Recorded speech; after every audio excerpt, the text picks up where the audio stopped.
Hello there, my dreamy travelers. Tonight, we find ourselves drifting into the quiet streets of Mystic Falls. In a world of immortals chasing eternity, Jenna Sommers spent her one human life giving it away to the people she loved. This is the story of Jenna Sommers. Not a vampire, not a witch, not a hunter, but something rarer in a town full of immortals. A woman who came home for love and stayed for the same reason. So, settle in. Let your thoughts grow soft and slow. Breathe in the cool evening air and let this story carry you gently into the dark. Jenna's world is waiting, and it is worth knowing.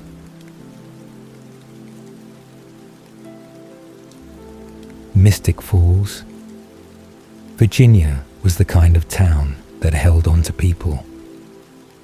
Not through force, not through any single extraordinary quality, but through accumulation. Generations of the same families filling the same pews on Sunday mornings. Streets named for founders whose portraits still hung in the historical society. A particular quality of light in October when the leaves turned and the hills went gold and amber and the whole place looked like something painted rather than real. Children grew up here knowing the names of families who had been neighbors for 100 years. Knowing which roads flooded in heavy rain, and which bakery made the best pie, and which teacher at the high school was worth staying after class for. People left Mystic Falls sometimes, but the town had a way of remaining present in them regardless. A low hum in the back of the mind. A gravitational pull that reasserted itself at unexpected moments. The way a song heard in childhood resurfaces without warning decades later. Complete and entire and carrying everything it ever meant. Miranda Sommers had never wanted to leave. She was the kind of person Mystic Falls produced in its finest hours. Steady, warm, deeply rooted in the community she had grown up in. The kind of person who knew the difference between belonging to a place and simply living there, and had always, without ambivalence, belonged. She understood the rhythms of the town the way you understand a language you were born into rather than learned. She married Grayson Gilbert Young, and without hesitation, not because she lacked the imagination to conceive of other possibilities, but because she had looked at what she wanted and recognized it clearly. She built a life in the town she loved, became the person neighbors called when something needed organizing, and the person friends called when something needed saying out loud. She was practical in the way of someone who has never confused practicality with coldness, who understands that love is demonstrated in action rather than declaration, who shows up consistently rather than dramatically. She knew what she wanted, and she built it carefully, brick by brick, year by year, with the particular satisfaction of someone who is doing exactly what they are meant to be doing. Her younger sister Jenna was made of different material. Not worse material, not lesser material. Simply different in the way that two people raised in the same house, under the same sky, by the same parents, can still emerge as entirely distinct orientations toward the world. When Miranda had known her place in Mystic Falls and settled into it with a contentment that was genuine rather than resigned, Jenna had grown up feeling the edges of the town like walls she needed to test. She loved Mystic Falls the way you love something familiar and slightly confining, with genuine affection and a persistent awareness of its limits, with warmth for what it was, and a quiet restlessness about what it was not. She was the kind of child who finished the assigned reading and then kept going, who asked the question after the question everyone else stopped at, who looked at the horizon and felt the specific dissatisfaction of someone who suspects that the most interesting things are on the other side of it. The sisters were close in spite of their differences, or perhaps because of them. Miranda's steadiness was the thing Jenna pushed against, and also the thing that made her feel safe. The fixed point she could navigate away from because she knew it would always be where she left it. Jenna's irreverence made Miranda laugh in ways that nothing else quite managed. The specific laughter of someone being surprised into joy by a person they loved. They had the shorthand of people who had shared a childhood, the references that needed no explanation, the silences that carried complete conversations, the ability to communicate everything important in a look across a crowded room at a family gathering, where the air was full of everything that did not need to be said aloud because it had already been said so many times. Whatever divided them in temperament and aspiration, there was a bedrock between them that neither of them questioned, a foundation so long established that it had become invisible the way foundations do, noticed only when something tested. Jenna left for college with genuine excitement, the kind that does not require minimizing what is being left behind, that does not need to pretend that what you are leaving is not good in order to justify wanting something else. She was not fleeing Mystic Falls. She was moving towards something, which is a different kind of leaving. She studied history and cultural mythology at a university large enough to feel like its own world, drawn to the stories communities tell about themselves, the ways that folklore and legend encode real anxieties and real truths beneath their fantastical surfaces. The question of what a story reveals about the people who need to tell it. She was a good student in the way of people for whom intellectual engagement is not a performance, but a genuine state. Disciplined when the material earned her discipline, occasionally resistant when it did not. The kind of student her professors either adored or found exhausting depending on their tolerance for someone who arrived at seminars with more questions than the syllabus had allotted time for. The academic world suited her in ways that Mystic Falls had not quite managed, not because she was better than Mystic Falls or had outgrown it, but because she was the kind of person who flourished in an environment that rewarded curiosity, and Mystic Falls had not always known what to do with her specific variety of it. In lecture halls and seminar rooms, and the long afternoons in library stacks that she loved, with an intensity she would have been embarrassed to fully articulate. She found a version of herself that felt completely inhabited. She was good at this. She was genuinely, unmistakably good at this, and the discovery of that goodness, certain and specific rather than merely hoped for, was one of the significant gifts of those years. She built a life outside Mystic Falls. friends who knew her without the context of her family name or her sister's reputation, who met her as herself rather than as Miranda's younger sister or a familiar face from a familiar street. Relationships that taught her things about herself, some of them gentle lessons arrived at in pleasant circumstances, and some of them harder lessons that left marks she would carry for a long time.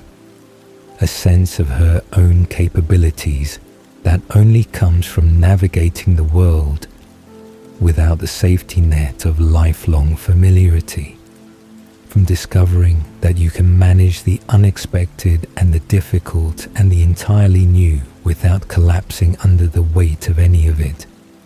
She called Miranda every Sunday without fail, and their conversations were long and wandering and full of the kind of laughter that requires shared history to access, the kind that is not funny to anyone who was not there for the original event, but absolutely hilarious to the two people who were.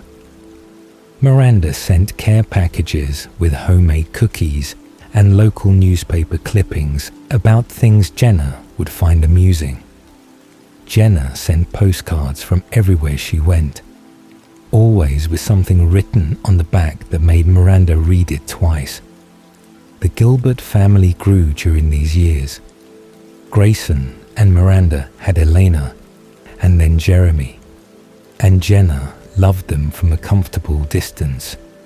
The adored aunt who appeared for holidays and birthdays and school plays, who brought presents that were slightly too interesting for their age group, and let Elena stay up past her bedtime and taught Jeremy card tricks, and was consistently more fun than any authority figure had a right to be.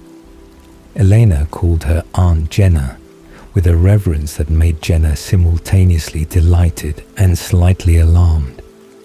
Jeremy, once he was old enough to form opinions, decided that Jenna was his favorite person to be around at family gatherings, which Jenna chose to interpret as a reflection of her own charm, rather than the relative tedium of the adults he was comparing her to. It was a good arrangement. Jenna could be the exciting visitor who brought the outside world into the Gilbert house for a few days at a stretch, who disrupted the routines and introduced the chaos and then left before the chaos had to be cleaned up. She could love Elena and Jeremy with the uncomplicated intensity of someone who sees them only in their best moments, who is not responsible for the homework battles and the bedtime negotiations and the long, grinding work of daily parenthood. She could return to her own life with the particular satisfaction of someone who loves children, but also loves having a door she can close behind her. She did not think of it as having the best of both worlds.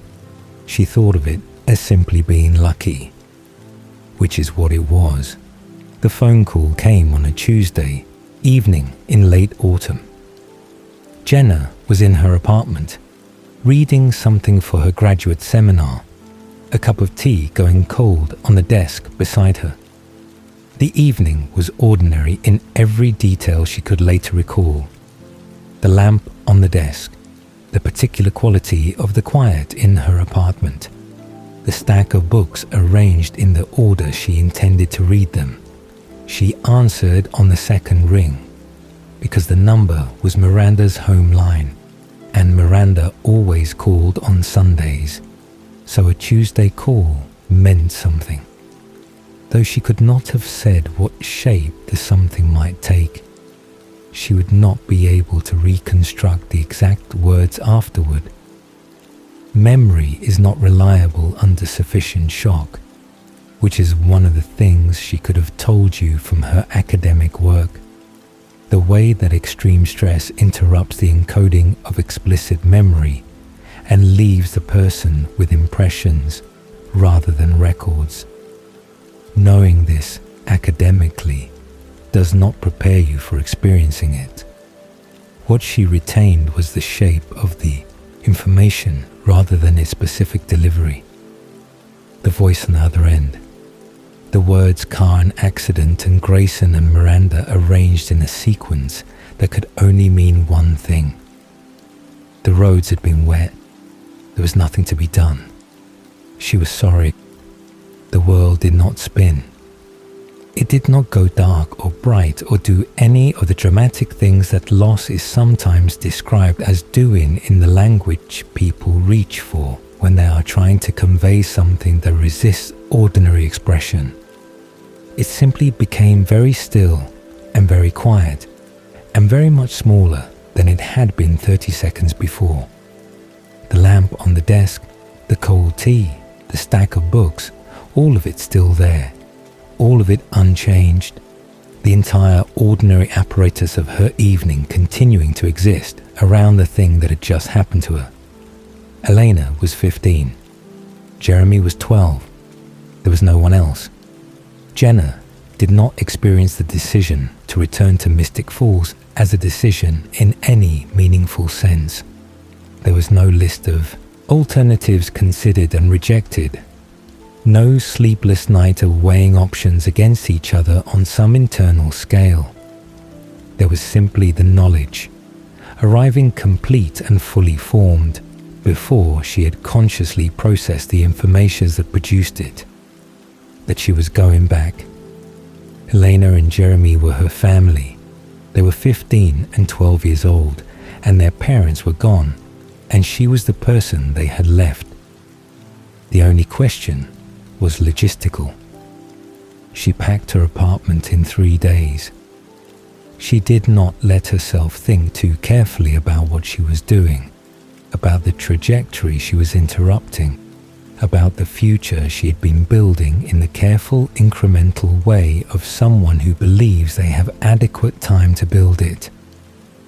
The graduate program, the research, the life she had constructed with such deliberate effort, she set all of it to one side with a practicality she could afford in those first days, because the shock was still insulating her from the full weight of what the choice would cost. Thinking about those things was a luxury that could wait for some later moment when the immediate emergency had passed. She was not sure, in the years that followed, that the moment she had been waiting for ever fully arrived. The Gilbert house received her like a place in mourning, which it was. Miranda's handwriting was still on the grocery list pinned to the refrigerator, the familiar loops of it making Jenna's chest constrict with a physical force she had not anticipated. Her good coat was still hanging by the front door. The particular smell of her, something herbal, something warm, something that Jenna had known her entire life and had never thought to memorize, because you do not memorize the smell of people you expect to keep having, still lived in the upstairs hallway in a way that Jenna had not been prepared for. She stood in that hallway for a long moment on her first night in the house and breathed it in and did not allow herself to do what she wanted to do, because Elena was downstairs and Jeremy was upstairs, and neither of them needed to see their new guardian come apart in a hallway on the first night. She put the grief somewhere small and closed the door on it. That was not the same as dealing with it, and she knew the difference. She had enough academic knowledge of how grief worked to understand that what she was doing was deferral rather than resolution, a choice to prioritize function over feeling in the immediate term. She dealt with it later, in pieces, at times when no one needed anything from her, which were not frequent. She dealt with it at 2 a.m. over cups of tea she did not particularly want, and on Sunday afternoons when the house was quiet and the absence of Miranda's Sunday phone call announced itself in the silence, and occasionally in the car, where crying is easier because it is private, And because something about the motion of driving creates a permission for feeling that the stationary world does not always offer. Elena, at 15, was already, somehow, composed. The grief was visible in her if you knew where to look, in the particular stillness that had settled over her, in the careful way she monitored and managed her own emotional expression so that it would not become a burden on the people around her. She held herself together with a discipline that Jenna found both deeply admirable and slightly heartbreaking, because that kind of discipline in a 15-year-old is learned rather than natural, and what teaches it is not anything good. She was too young to be this composed. Composure at that age is the evidence of pain that had no other place to go. Jeremy was a different story. The anger in him was immediate and visible and had to go somewhere, so it went everywhere, into his schoolwork, into his friendships, into his relationship with Jenna, who was present and therefore available as a target, into the world generally, which had earned his anger by being the kind of world that takes parents from 12-year-old boys. He was not cruel. He was a child in agony doing what children in agony do, which is to find the nearest available object and push against it as hard as he could to see if it would hold. Jenna tried to hold. She tried structure and she tried flexibility. She tried directness and she tried patience. She made mistakes in both directions with a regularity that she found humbling. Gave him too much room when he needed walls, and too many rules when he needed to feel that someone trusted him. She called a counselor, and Jeremy attended 3 sessions before finding a reason that escalated each time to refuse a 4th. She called Grayson's colleagues at the hospital, who were kind and professionally helpful and ultimately unable to provide what Jeremy needed, which was his parents. She attended a parent-teacher meeting for the first time in her life and sat in a small plastic chair across from a teacher who was 23 years old and spoke to Jenna with a careful, practiced sympathy of someone who had taken a seminar on difficult family situations but had not yet had enough life experience to fully inhabit the advice they were dispensing. Jenna thanked her politely and drove home and sat in the driveway for 10 minutes before going inside, looking at the lit windows of the Gilbert house and reminding herself why she was here. The first time someone called her Elena's mother was at a school event, a casual misidentification by another parent who did not know the family's history, made in passing, without weight or intention. Jenna opened her mouth to correct it and then closed it again, because Elena was standing right there and the correction would require an explanation, and the explanation would require talking about things that should not be talked about in a school gymnasium in front of people who were mostly strangers. She smiled and said something deflecting and went home that night and sat at the kitchen table for a long time in the dark, not crying exactly, just sitting with the specific complexity of a moment that had required her to be something she was not without quite knowing what she actually was instead. She was not Elena's mother. She was not trying to be. She was Jenna Sommers, who was 27 years old and had been planning a very different life and had come home because there was no one else, and because she loved these children absolutely, and because Miranda had been the fixed point she navigated by for her entire life. And now Miranda was gone, and the least she could do, the very least, was make sure that Miranda's children had someone in their corner. The love was not in question. It had never been in question for a single moment, since she had stood in that hallway on the first night and breathed in the smell of her sister and understood the full weight of what she had agreed to. She loved Elena and Jeremy with the specific ferocity of someone who has watched them grow up across holidays and summers, and every version of themselves they had been on the way to becoming who they were now. The particular way Elena tilted her head when she was working through a problem. The way Jeremy laughed when something genuinely surprised him, sudden and unguarded and completely himself. She knew them. She loved what she knew. That love was bedrock. Everything else was improvisation. And the improvisation was imperfect. And she kept doing it anyway, because the love did not leave room for stopping. She showed up every day. When she did not know what to do, which was often, she showed up anyway.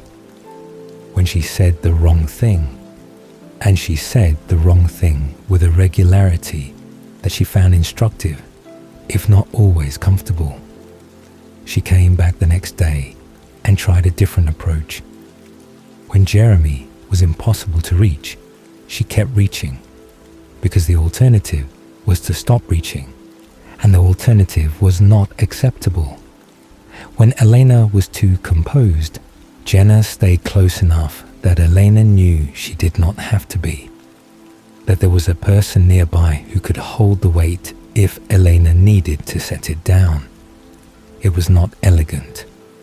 It was not the parenting of someone who had been prepared for the role, who had arrived at guardianship through the gradual accumulation of experience that biological parenthood offers. It was a woman who loved 2 children and had no playbook, and showed up every day doing the best she could with the tools she had, which were love and stubbornness, and a complete refusal to let the difficulty of a thing be sufficient reason to stop trying to do it. That was who Jenna Sommers was, before the supernatural world arrived to test everything she was made of. A woman who came home for love and stayed for it, and built something real and sustaining inside the grief and the uncertainty and the relentless ordinary difficulty of holding a family together by sheer force of will. Mystic Falls had its old families and its founding names and its secrets layered deep beneath the surface of its pretty streets. And then it had Jenna Sommers standing in the Gilbert kitchen at 11 o'clock at night, making sure there was something in the refrigerator for breakfast, making sure the people she loved would wake up tomorrow and find that she was still there. That was enough. For a very long time, in the life Jenna Sommers was quietly building inside the one she had inherited, that was more than enough. There is a particular kind of courage required to rebuild a life inside the life you have inherited.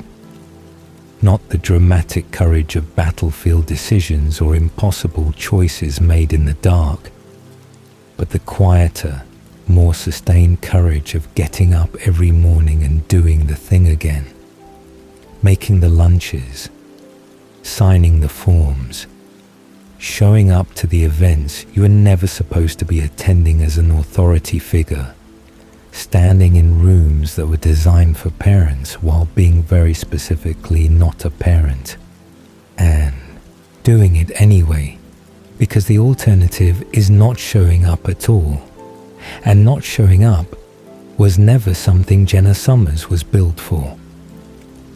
The months after she returned to Mystic Falls had been about survival, about learning the rhythms of the Gilbert house and the schedules of 2 grieving teenagers, and the particular geography of a role no one had trained her for, about discovering that the refrigerator needed to be stocked on a different schedule than she had ever kept for herself, that school pickup times were non-negotiable in ways that her own graduate seminars were not, that a 12-year-old boy in the grip of grief could be simultaneously the most exhausting and the most heartbreaking person in any given room, about learning to read the silences in the Gilbert house, the ones that were peaceful and the ones that were dangerous and the ones that were simply sad, which were the most common variety.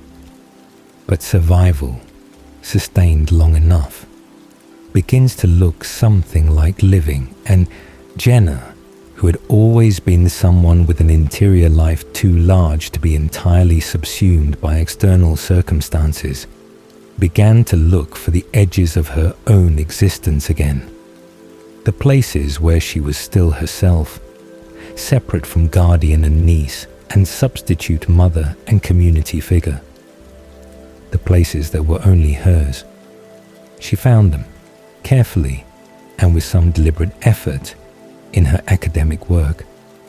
Jenna had been partway through a graduate program when Miranda died.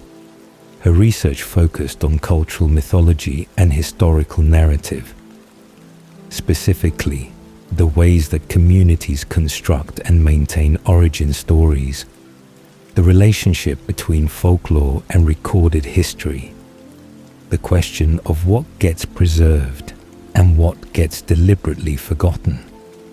She had put the work on hold in the immediate chaos of the return to Mystic Falls, had set it aside the way you set aside anything that belongs to the life you had before an emergency, telling herself it was temporary, that she would return to it when things stabilized. Things never fully stabilized. But she returned to it anyway, enrolling in a graduate program at a university within reasonable distance of Mystic Falls, arranging her coursework around Elena and Jeremy's school schedules, writing in the hours after everyone else in the Gilbert house had gone to sleep. It was not the unencumbered academic life she had imagined for herself in the years before Miranda died. She could not attend every seminar or linger after class for the long, wandering conversations that sometimes turned into the most valuable part of any academic day. She worked in pieces, in margins, in the 45 minutes between Jeremy getting home from school and Eleanor needing a ride somewhere, in the quiet Sunday mornings before the house woke up around her.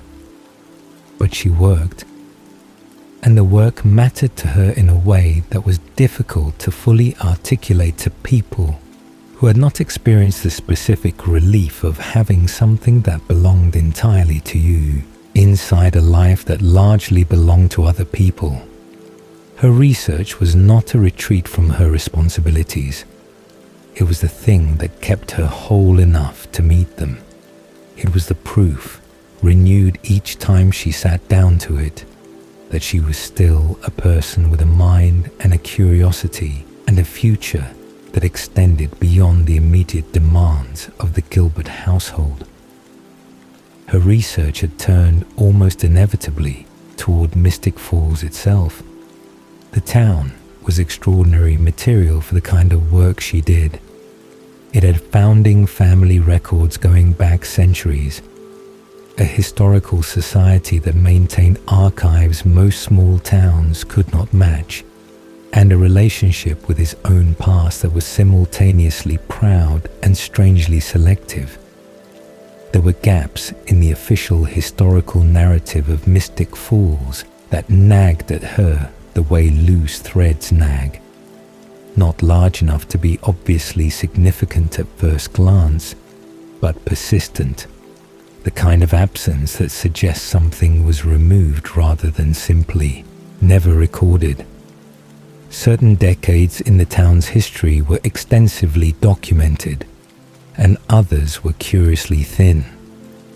Certain families appeared prominently in the records and then vanished without the usual explanatory notes of departure or death. Certain events were referenced obliquely in multiple sources without ever being described directly. as if the people keeping the records had agreed, without explicit conversation, not to say the thing plainly. She catalogued these gaps with academic precision and personal curiosity, building a map of what was missing alongside her map of what was present. She did not yet have any framework for what the gaps might mean. She was not yet in possession of the information that would have made the picture coherent. She was a scholar investigating a cover-up without knowing it was a cover-up, tracing the outline of a truth she would not be permitted to access through research alone. Asking precisely the right questions in precisely the wrong state of ignorance to understand the answers. The irony of this would become apparent to her later, and when it did, it would register as one of the smaller griefs in a season of much larger ones. That she had been so close, so methodical, so genuinely on the trail of something real, and that the trail had been deliberately obscured by people who considered her safety more important than her understanding. Mystic Falls received her return with the particular warmth and scrutiny of a small town that had known her since childhood. People were kind about Miranda, in the way of communities that have absorbed generations of the same families through the same losses. The condolences were genuine. The casseroles arrived in steady rotation for the first several weeks. The checking in continued longer than it might have in a city where people had less invested in the ongoing welfare of their neighbors. Jenna received all of it with genuine gratitude and occasional exhaustion. There is a particular kind of fatigue that comes from being the object of communal sympathy, from having your grief become, in some small way, a shared community event that requires your participation, even when you would prefer privacy.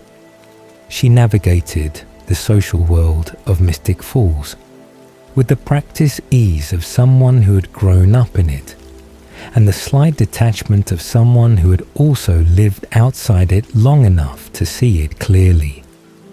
The founding families and their careful hierarchies, the Founders' Council events, and the Historical Society fundraisers, and the general business of being a community where everyone knew everyone and most people were related to someone who had known your grandmother.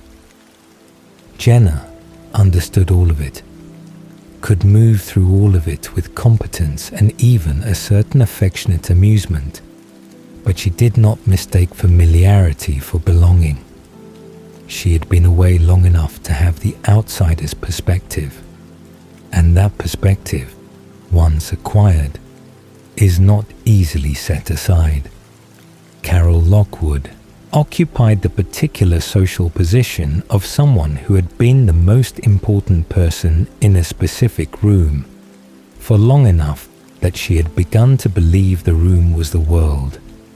She was not unkind to Jenna, precisely, but she was the kind of person whose kindness arrived pre-sorted into categories of recipient, and Jenna was not a founding family member in her own right, was Miranda's sister rather than a Gilbert by blood, which placed her in a particular social stratum that Carol acknowledged with perfectly calibrated warmth. Jenna found this variety of social performance more exhausting than outright coldness would have been, because it required an equivalent performance in return, and Jenna had never been especially gifted at performing things she did not feel. She managed it. She was polite and occasionally charming, and kept a small, private, entirely affectionate amusement about the whole elaborate production that carried her through the events she could not avoid attending. The Forbes family, the Fells, the Donovan family through Matt's quiet presence at the edge of Elena's social world, These were the constellations of mystic falls that Jenna moved among, knowing their shapes without always knowing their contents. She was aware that certain conversations stopped when she entered rooms.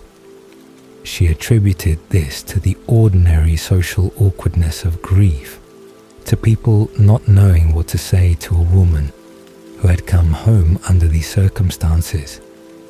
She was not wrong about the awkwardness. She was simply wrong about its source.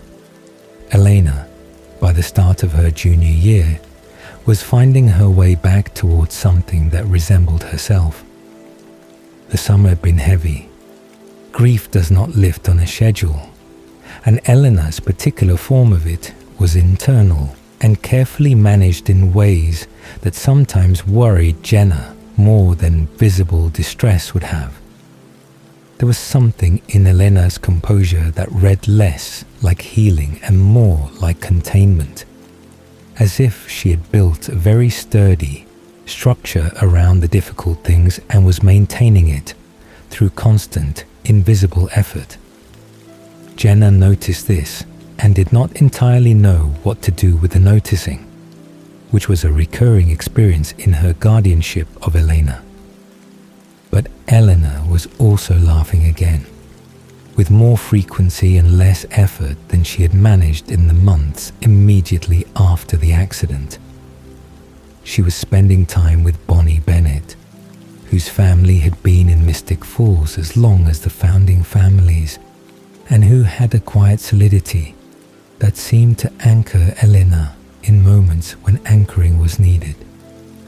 She was spending time with Caroline Forbes, who was relentlessly social and occasionally exhausting, and genuinely fond of Elena in the slightly competitive way of someone who loves you and also wants to be you.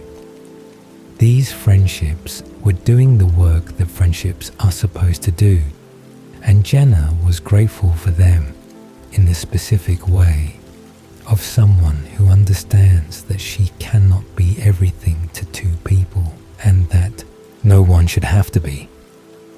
Jenna's approach to parenting Elena had never been authoritarian, partly by temperament and partly by deliberate choice. She was not Elena's mother. She had no interest in performing a role that would feel forced to both of them, and she had a genuine belief that Elena was intelligent enough to make most of her own decisions with appropriate information and appropriate trust. The relationship they had built in the first year was closer to friendship than to the conventional parent-child dynamic, which suited them both and also had its limitations. Eleanor was 17 years old in a complicated emotional situation, and what she sometimes needed was not a friend but an authority, someone to push against, someone who would hold a line even when Elena was pushing hard on it. Jenna did not always read those moments correctly. She gave latitude when firmness would have served better, and occasionally imposed structure when space was what was needed, and she knew this about herself without always being able to correct it in the moment. But the foundation was solid. They talked at the kitchen table in the evenings about school and books and the small events of the day, and sometimes, carefully, about Miranda, about what Miranda would have thought of various situations, about the specific ways they each missed her, about the strange and ongoing experience of loving someone who was gone. These conversations required a certain courage from both of them and were worth the effort they cost. They were the conversations that made Jenna feel, on her best days, that she was doing something right. Jeremy remained harder, and the difficulty was not diminishing. The grief that had exploded outward in the first months after the accident had gone quieter but not calmer. It had simply gone underground, finding expression in ways that were less visible and more worrying. The drugs were not a secret Jenna was kept from indefinitely. She found out, as guardians generally find out, through a combination of a concerned teacher and her own observation, and one terrible afternoon when the evidence was simply undeniable. The conversation that followed was one of the hardest she had in those first years, not because Jeremy was hostile, though he was, but because she could see clearly the grief underneath the hostility and could not find a way through the outer layer to address the thing beneath it. She tried counselors, and Jeremy endured them with the patience of someone doing a minimum required sentence. She tried conversations that began well and deteriorated. She tried giving him more responsibility and less supervision, and then the reverse of both. She attended a school meeting about his academic performance and sat across from 3 educators who were professional and kind and completely unable to give her what she actually needed, which was someone to tell her she was doing enough.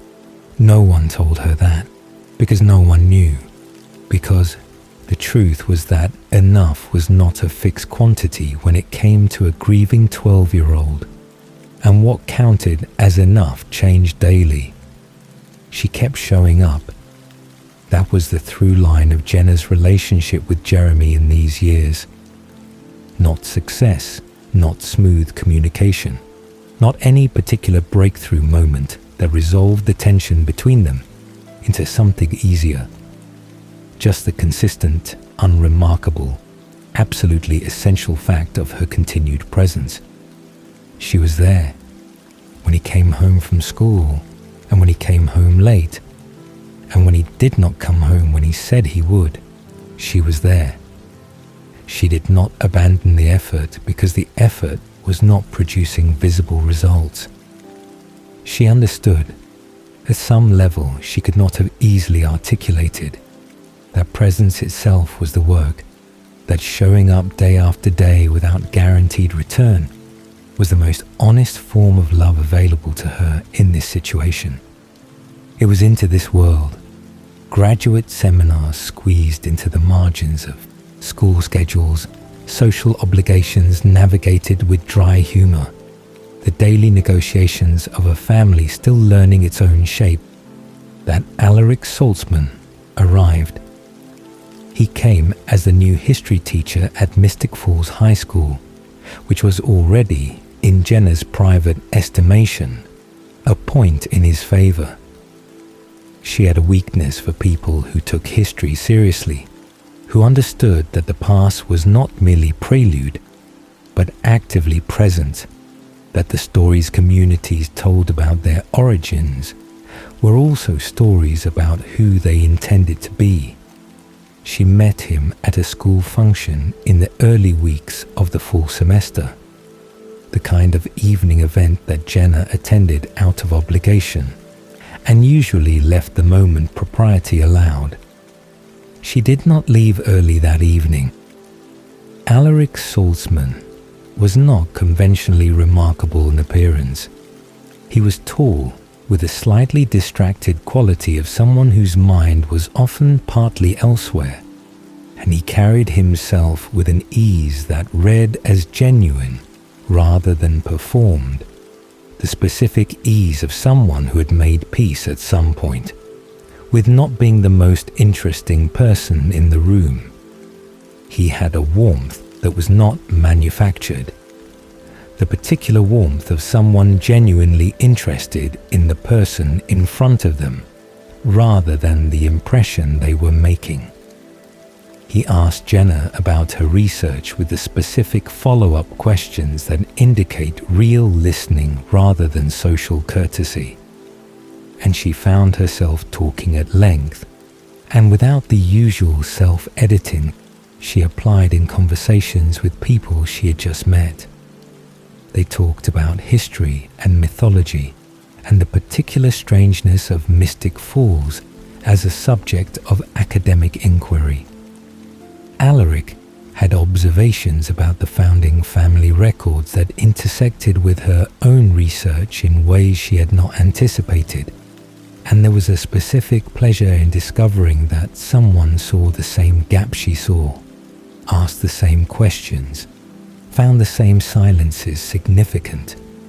She found herself arguing with him about the interpretation of a specific historical inconsistency in the town's early records, a minor point of methodology that somehow became the most engaged she had felt in a conversation in months, with a pleasure that surprised her in its intensity. She drove home that night through the quiet, dark streets of Mystic Falls with a quiet awareness that something had shifted. Some internal weather that had been fixed in one position for a long time was moving, tentatively, towards something different. She did not name it immediately. She had learned through experience that naming things too quickly gave them a weight they might not yet be able to bear. And she had enough weight already without adding anything that might not hold. But she was aware of the shift. She turned it over gently on the drive home. This small new thing, this unfamiliar lightness. She did not know in that moment what Alaric Salzman was carrying beneath the warmth and the attentiveness and the genuine interest in her research. Did not know about Isabel or the ring on his finger and what it meant, or the real reason he had come to Mystic Falls. Did not know that he was a man living inside two lives simultaneously, that one of those lives had brought him here for reasons that had nothing to do with history class and everything to do with a world Jenna was not yet permitted to understand. She only knew that he had listened to her, that the evening had passed quickly in a way evenings rarely did, that the Gilbert house felt, when she pulled into the driveway, like a place she was returning to, rather than a place she was simply housed in. That for the first time since coming back to Mystic Falls, something felt like the beginning of something rather than just the continuation of something else. In Jenna Sommers' life, in that particular season, that distinction mattered enormously. It was more than enough to carry her through the night. There is a particular quality to the moment before everything changes, a stillness in retrospect, a last ordinary day that looks, from the inside, exactly like all the ordinary days that preceded it, with no distinguishing feature to mark it as the final one of its kind. Jenna Sommers had many such days in the early weeks of Elena's junior year. Days of graduate work and grocery runs and kitchen table conversations and the slow, unglamorous business of keeping a household functional. She would not have described them as peaceful exactly, because peaceful implied an absence of difficulty, and the Gilbert house was rarely without some variety of difficulty. But they were knowable. They were days she had the tools to navigate. The strangeness arrived at the edges first, the way strangeness usually does. The animal attacks began appearing in the local paper in the last weeks of summer, before school had started, before Stefan Salvatore had arrived in Mystic Falls, or any of the events that would restructure Jenna's world had yet occurred. The reports were initially attributed to wildlife, a mountain lion possibly, or a large dog. The kind of explanation that satisfies most people, because most people are not in the habit of pressing on the explanations offered to them for things they have no particular reason to doubt. Jenna read the reports with the mild concern of someone responsible for two young people who move through the world without adequate caution. She mentioned to Eleanor and Jeremy that they should not walk alone after dark. She did not connect the reports to anything larger than what they appeared to be. The wrongness accumulated slowly, in pieces too small to constitute a pattern, until suddenly they did. A neighbor mentioning that her dog had been agitated for weeks, refusing to go near the edge of the property after dark.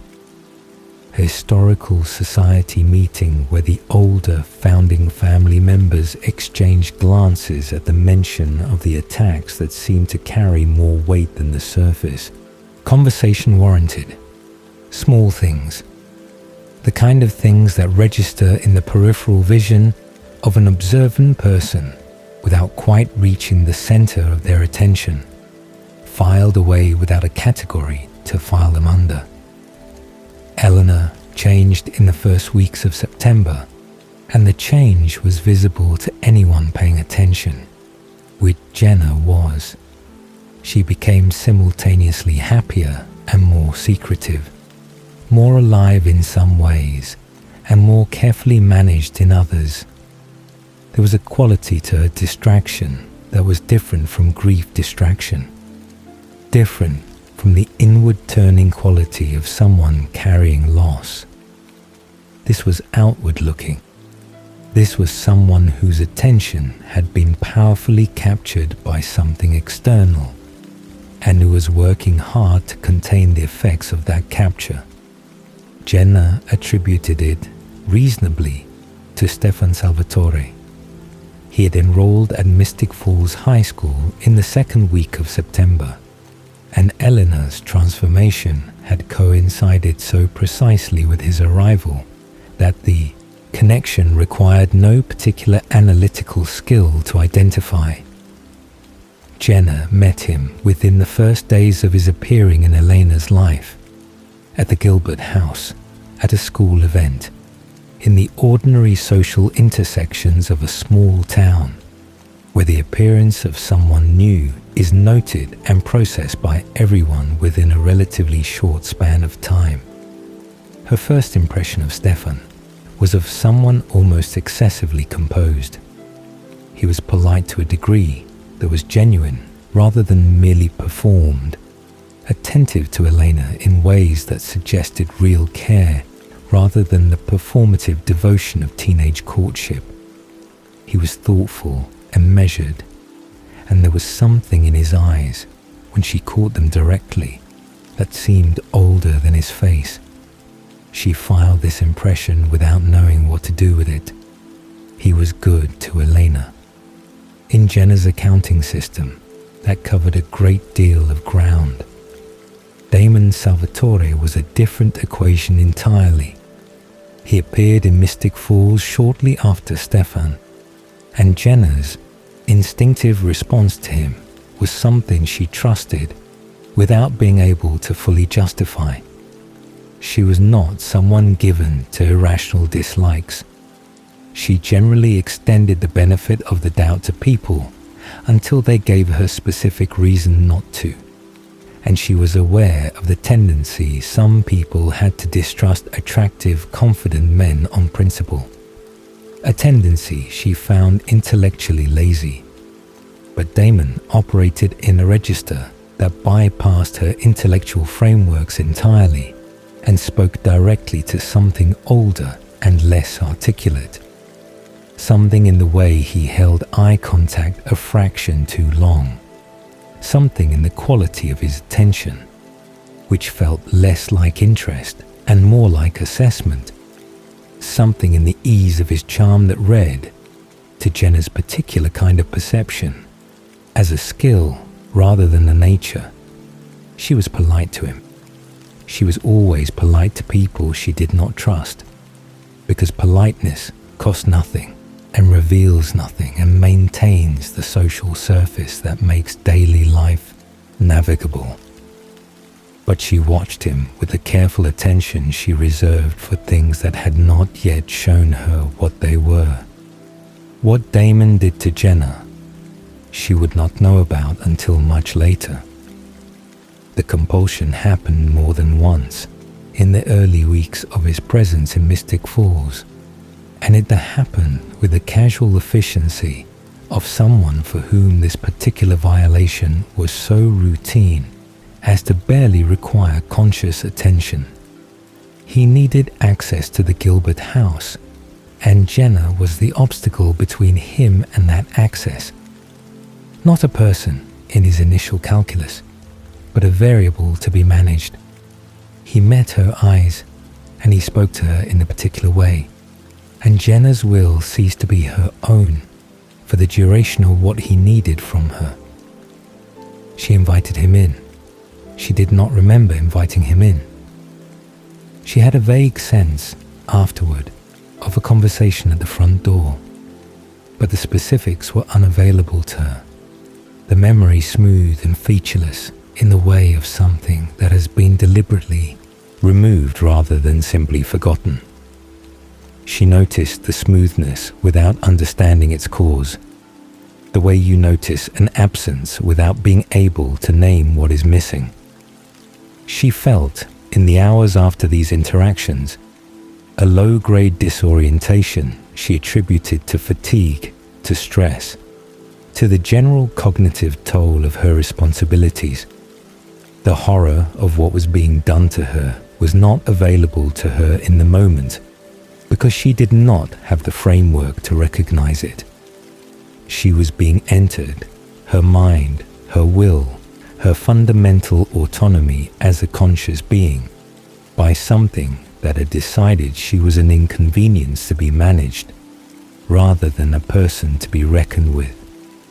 And she walked through the days after each compulsion with the unsettled quality of someone who senses that something is wrong, but cannot locate the source of the wrongness, the way you search a room for a smell you cannot identify, opening drawers and checking corners without finding what you are looking for.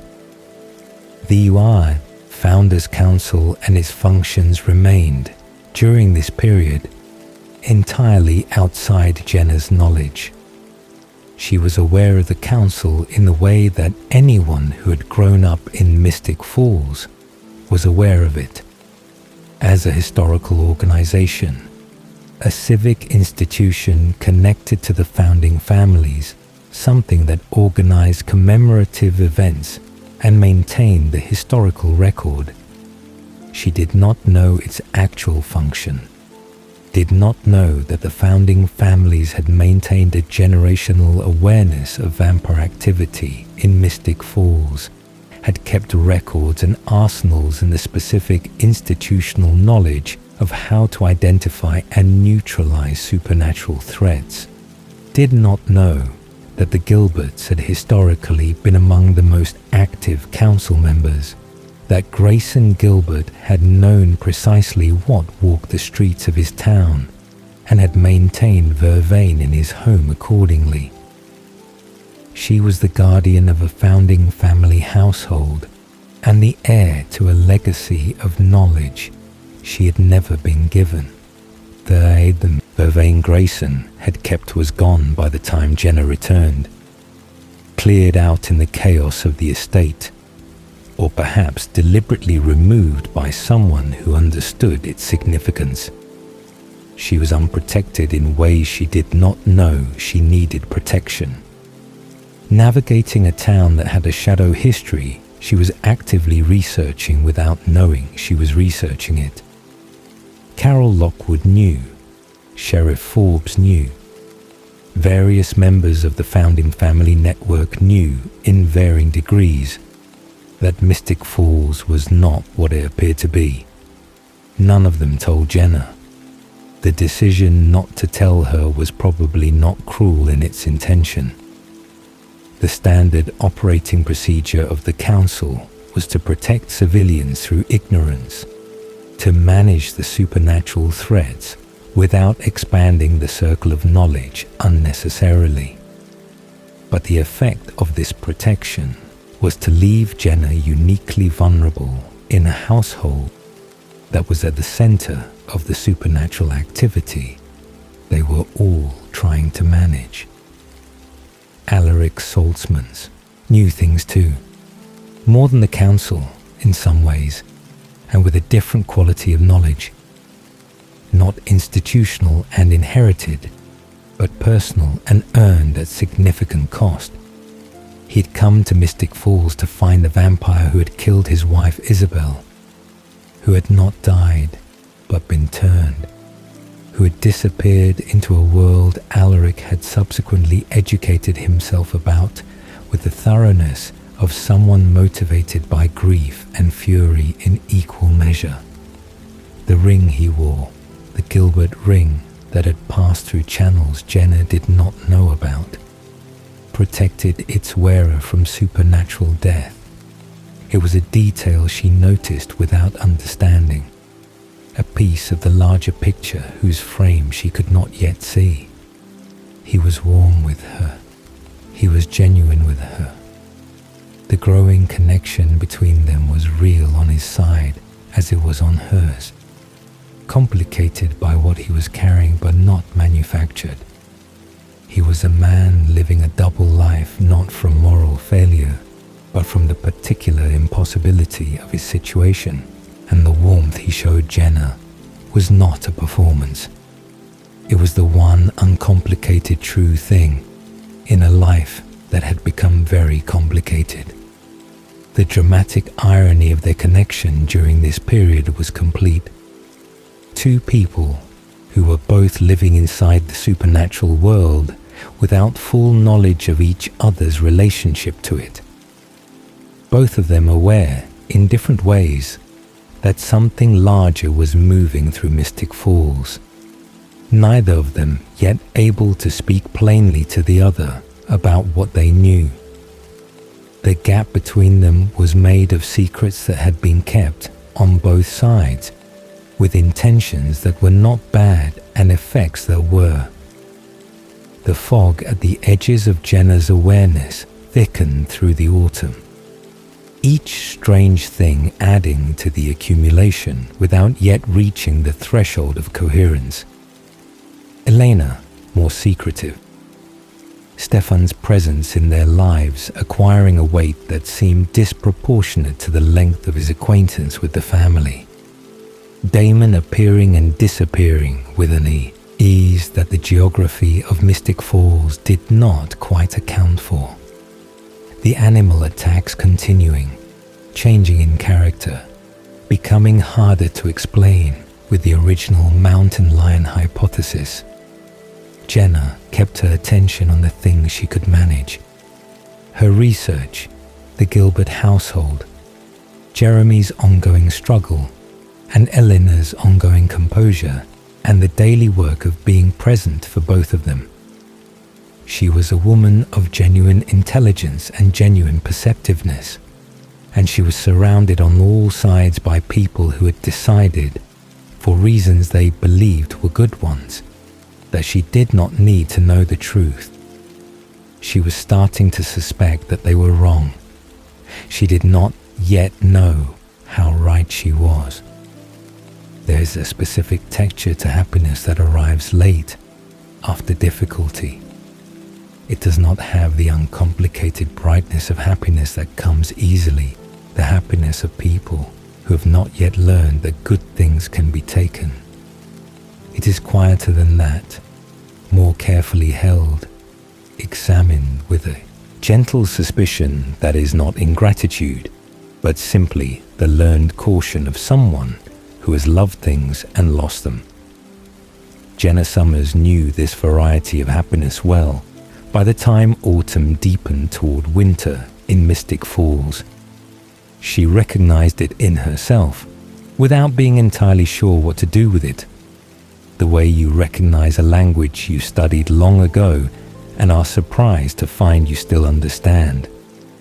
Alaric had become part of the daily fabric of the Gilbert house in the incremental way of things that matter, not through any dramatic declaration or singular event, but through accumulation.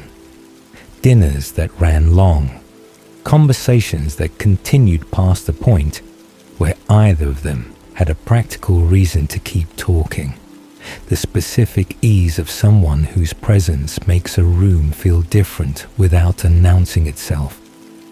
He helped Jeremy with a history assignment one evening in a way that bypassed Jeremy's defenses entirely, approaching the subject with the genuine enthusiasm of someone who found it interesting rather than the careful therapeutic strategy of someone trying to reach a difficult teenager. And Jeremy had responded to the authenticity of it in ways he had not responded to Jenna's more deliberate efforts. She watched this from the kitchen doorway and felt something complicated and grateful move through her.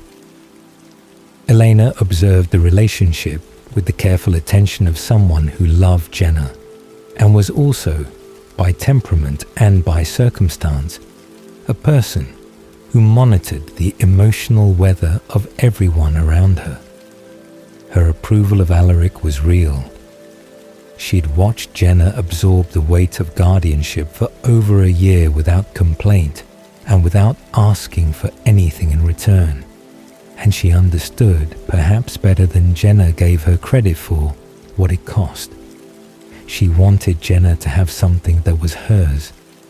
She wanted Jenna to be happy in the full sense, rather than just a functional one. And Alaric, in Elena's observation, made Jenna laugh in the particular way. That indicated genuine surprise rather than social performance, which Elena correctly identified as significant. What Elena could not do was be entirely honest with Jenna about the world they were all now living in. The supernatural truth that Elena carried was not hers alone to share. It involved the Salvatore brothers and Bonnie's emerging abilities and the history of Mystic Falls and 100 interconnected things that could not be disclosed to Jenna without disclosing all of them simultaneously.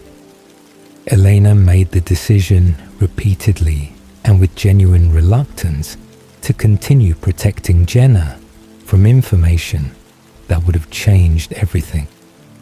She told herself it was temporary. She told herself the danger would pass, that there would be a moment when the truth could be told safely, that she was buying time rather than making a permanent choice. The protection did not feel like protection from inside it. Jenna noticed Elena's absences before she noticed anything else.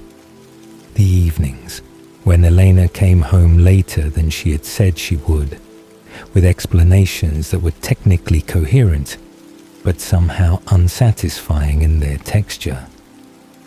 The phone calls taken in other rooms, the conversations that stopped when Jenna entered, the quality of distraction Elena carried, which had shifted from the outward-looking brightness of new love into something heavier, something that carried the specific weight of responsibility rather than just the giddiness of romantic feeling.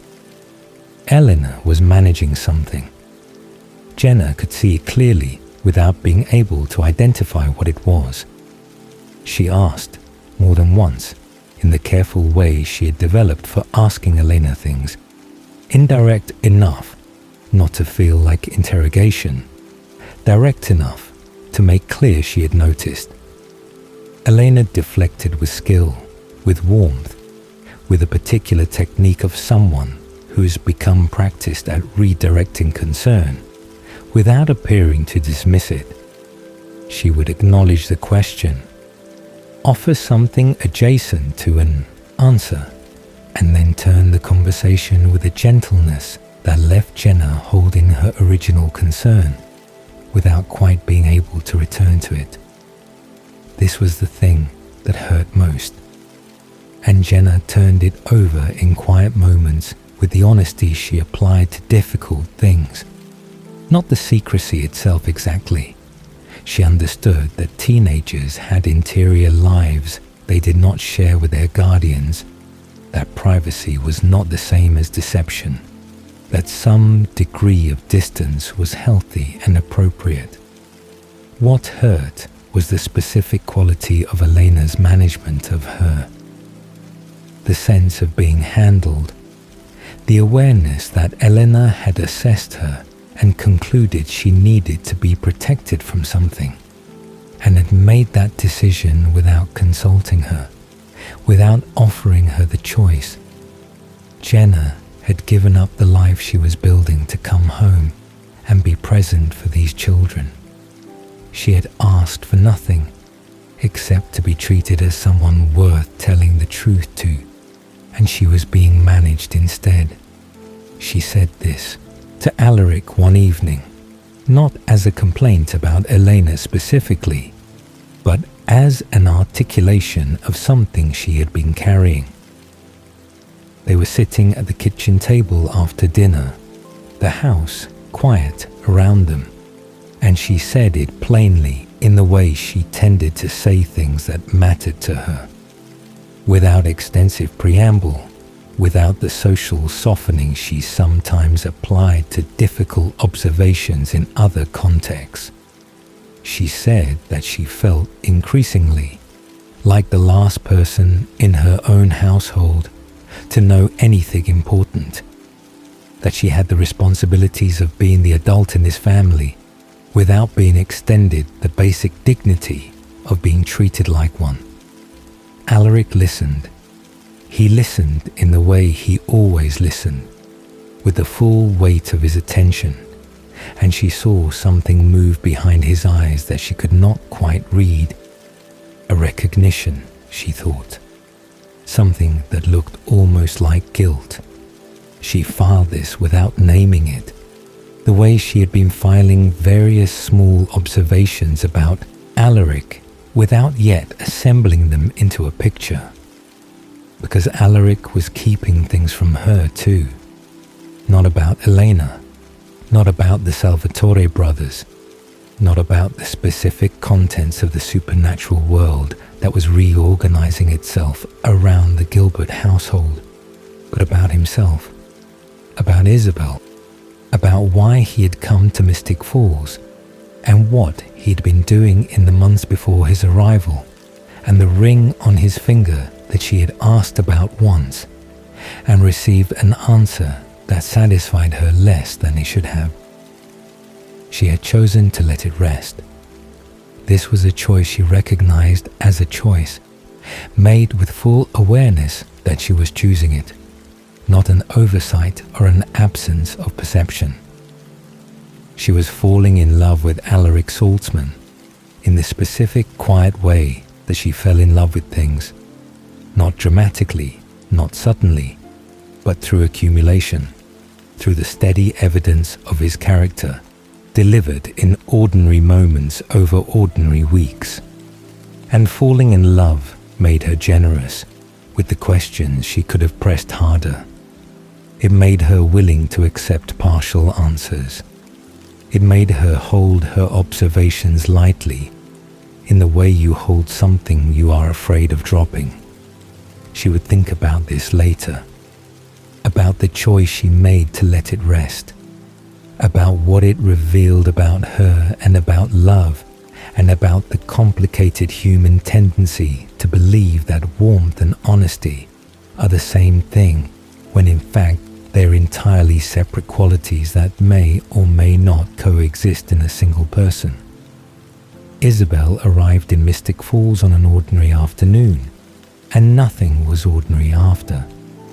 Jenna learned of Isabel's existence not as a gentle disclosure offered at an appropriate moment, but as a discovery, which is to say she learned it in the worst possible way, without context or preparation. Alaric had a wife, had a wife who was connected to Mystic Falls in ways Jenna did not yet understand, who was not dead as the silence around her had implied, but present here in this town, existing in a category that Jenna did not have the information to accurately identify. The emotional impact of this was layered in ways that surprised her with their complexity. It was not simple jealousy, though jealousy was present. It was the specific devastation of someone who's been vulnerable with another person and has discovered that the vulnerability was not fully reciprocated. She had told Alaric things, had let him see the difficulty of her life here, the loneliness of it, the grief she carried for Miranda, and the exhaustion of the role she had stepped into. She had let him inside the Gilbert house in the fullest sense, and he had been carrying something of equivalent weight without offering her the same access. The conversation she had with Alaric in the aftermath was not a fight in the conventional sense. Jenna did not shout. She was not someone who shouted when she was seriously hurt. She became very precise instead, very clear, the clarity of someone who has been thinking carefully about what needs to be said and has decided to say it without ornamentation. She told him that she understood people had histories, that she was not asking him to have no past, that what she was asking for, what she'd believed she had, was the basic honesty of someone who was building something real with her. That a wife, living, present, connected to the place they both currently inhabited, was not a minor omission. Alaric's response was genuine in its pain and insufficient in its explanation, because he could not give her the explanation that would have actually justified him without telling her things he had been told, directly and urgently, would endanger her if she knew them. He was trapped between the truth and her, which was a position of his own making, however understandable its origins. Isabel herself appeared to Jenna directly once, and the encounter left a residue that Jenna could not fully account for afterward.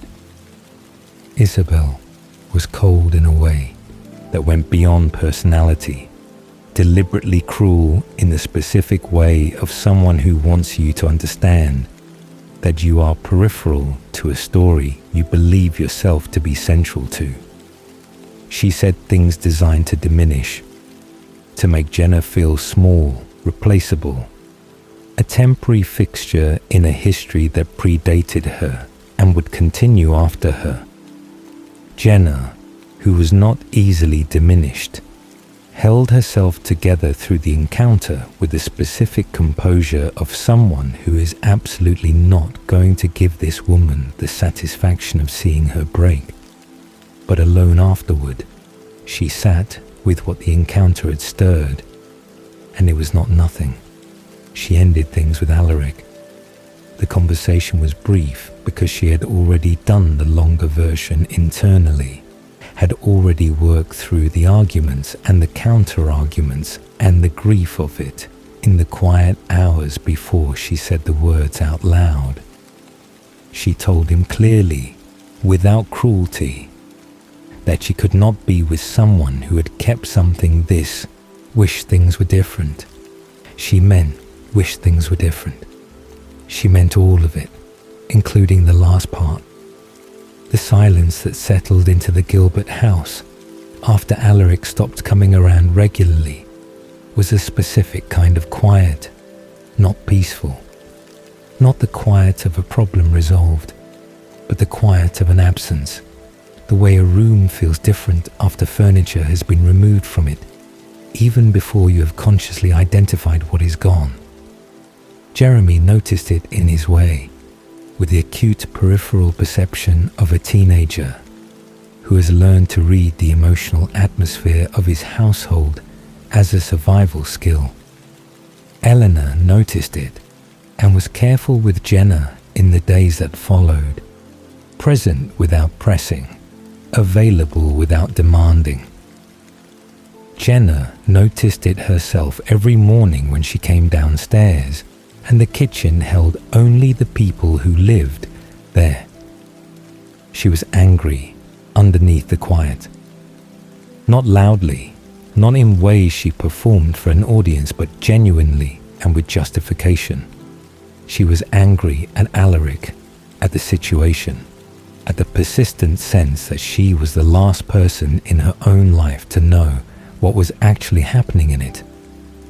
She had given up so much to come back to this town. She had asked for so little in return. And what she had asked for, honesty, basic honesty, the simple dignity of being told the truth, seemed to be the one thing no one around her was able to offer. She did not know yet that they were all keeping the same secret. She did not know yet that the secret had a name and a history, and that it was about to become impossible to keep from her any longer. She only knew that the kitchen was quiet in the mornings, and that she was tired of not knowing, and that the woman who had come back to Mystic Falls for love was beginning to understand that love, in this particular town, was not a simple thing to ask for.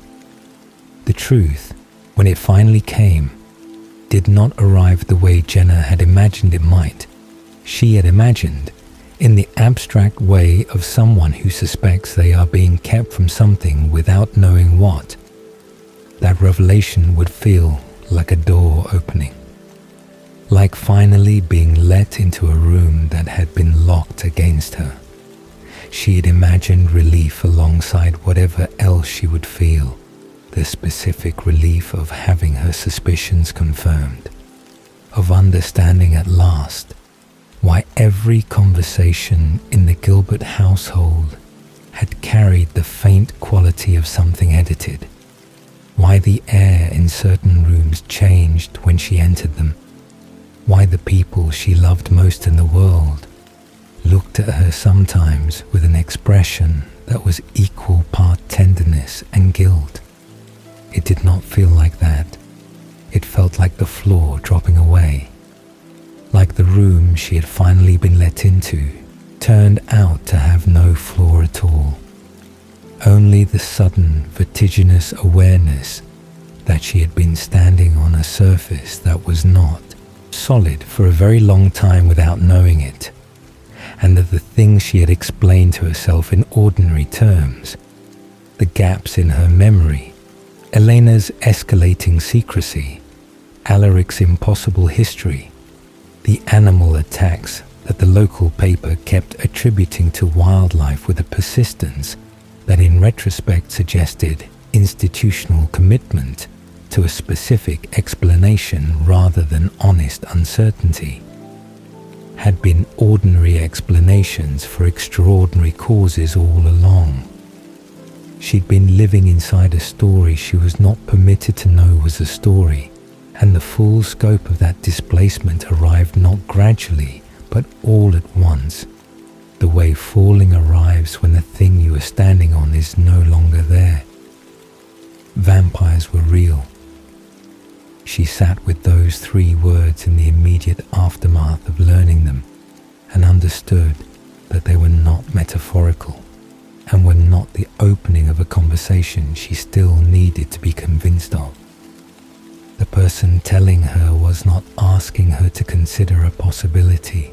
They were telling her a fact, and the fact was supported by months of evidence she had been accumulating without the correct framework to interpret it. And the framework, now provided, made everything cohere with a terrible and immediate completeness. They lived in Mystic Falls. They had always lived in Mystic Falls, or something close to always, woven into the town's history in ways that her academic research had been tracing without knowing what it was tracing. The founding families had known. The Gilberts had known. Grayson Gilbert had known, had been an active member of the council that monitored and managed vampire activity in the town, had kept Vervain in the house and records she had never found, and knowledge he had never thought to share with the sister-in-law who was now raising his children. The Historical Society archive she had spent months in, cataloguing gaps and inconsistencies, tracing the outline of a cover-up she could not identify. All of it was the paper trail of exactly what she had suspected and exactly what she had been denied access to. not by accident, but by deliberate and multi-generational institutional effort.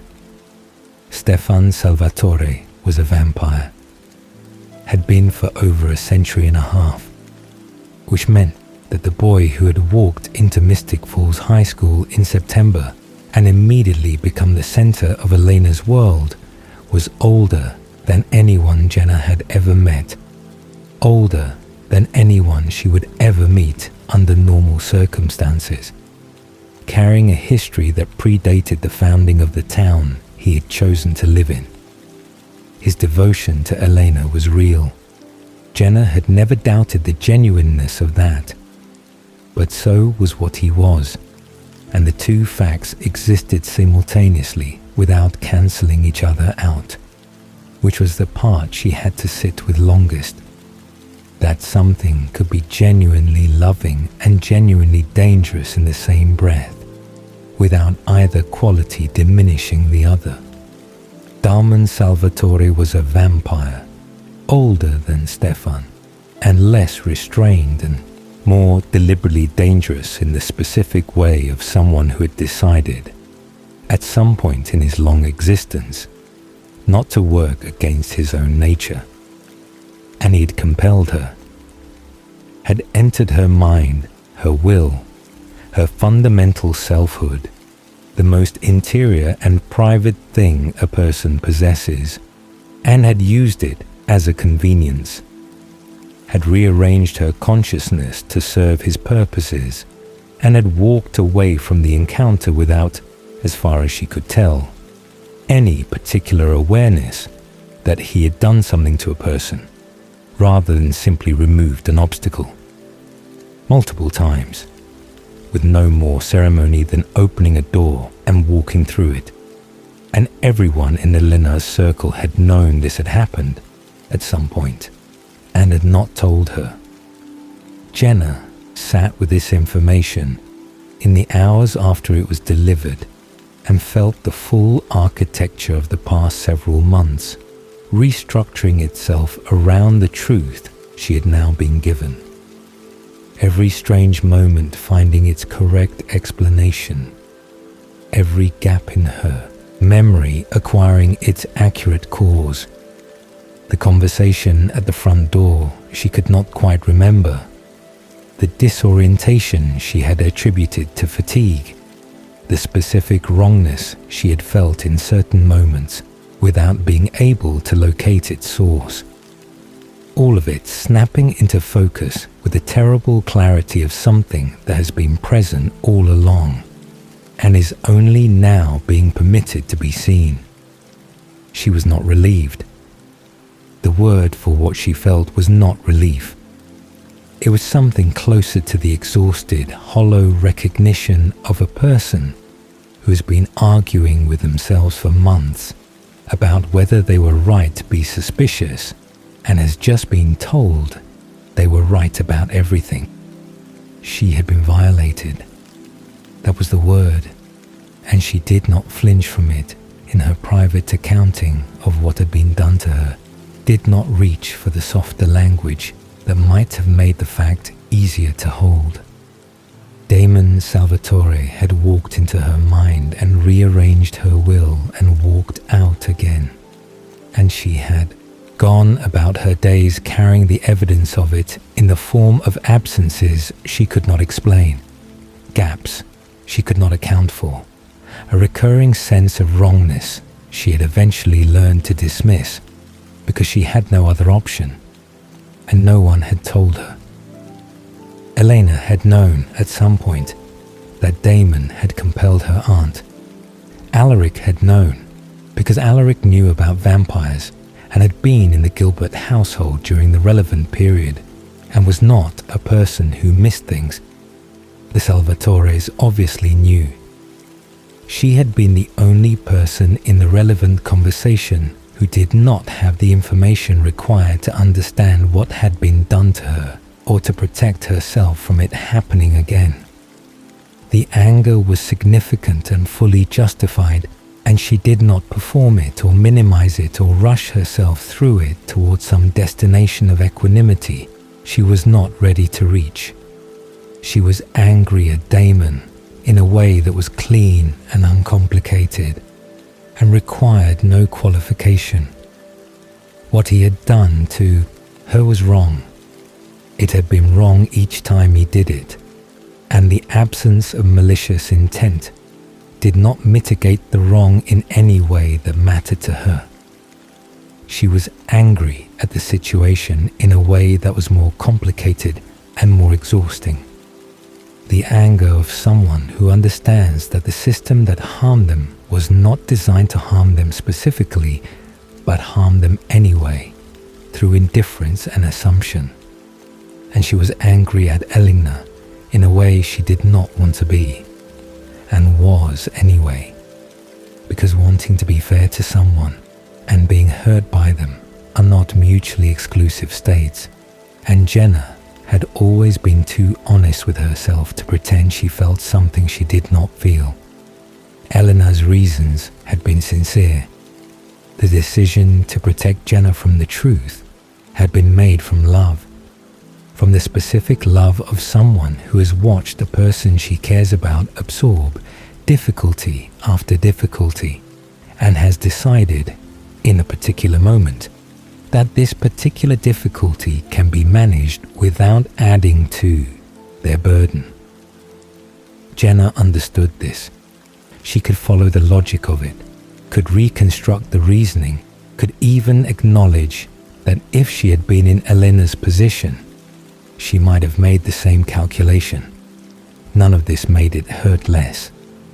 Love and harm are not mutually exclusive, and the fact that someone hurts you with good intentions does not change the shape of what they have done, does not unwrite the months of management, does not give back the decisions Jenna might have made differently if she had possessed the information that was withheld from her. She told Elena this, not in a way designed to punish her, not reaching for the language that anger sometimes reaches for when it wants to make itself felt at the expense of the person it is directed at.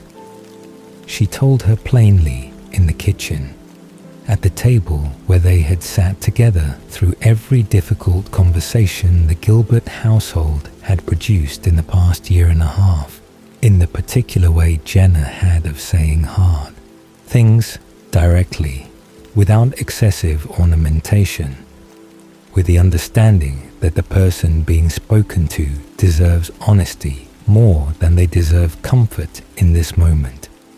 She said that she understood Elena's reasoning, that she could follow the logic of protection, the instinct to keep the people you love from information that would frighten them, the calculation that ignorance is sometimes safer than knowledge, that she did not believe Elena had meant to harm her, that she knew Elena loved her and that knowledge had not changed, and that it had harmed her anyway, that being managed by the people she loved, being assessed and found insufficiently capable of handling the truth about her own life, was its own variety of harm that did not require bad intentions to be real, that she had come back to Mystic Falls and had given everything she had, her career trajectory, her independence, the life she'd been building with such deliberate effort,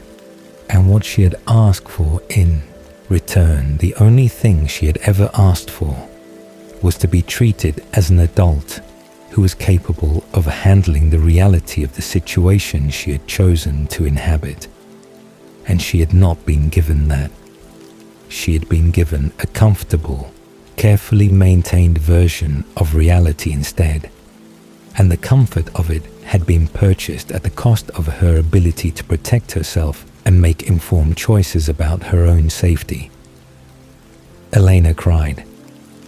Jenna held her, because Jenna holding Elena when Elena cried was as reflexive as breathing at this point, was built so deeply into the structure of who she was and what she was to this family, that it operated independently of whatever else she was feeling.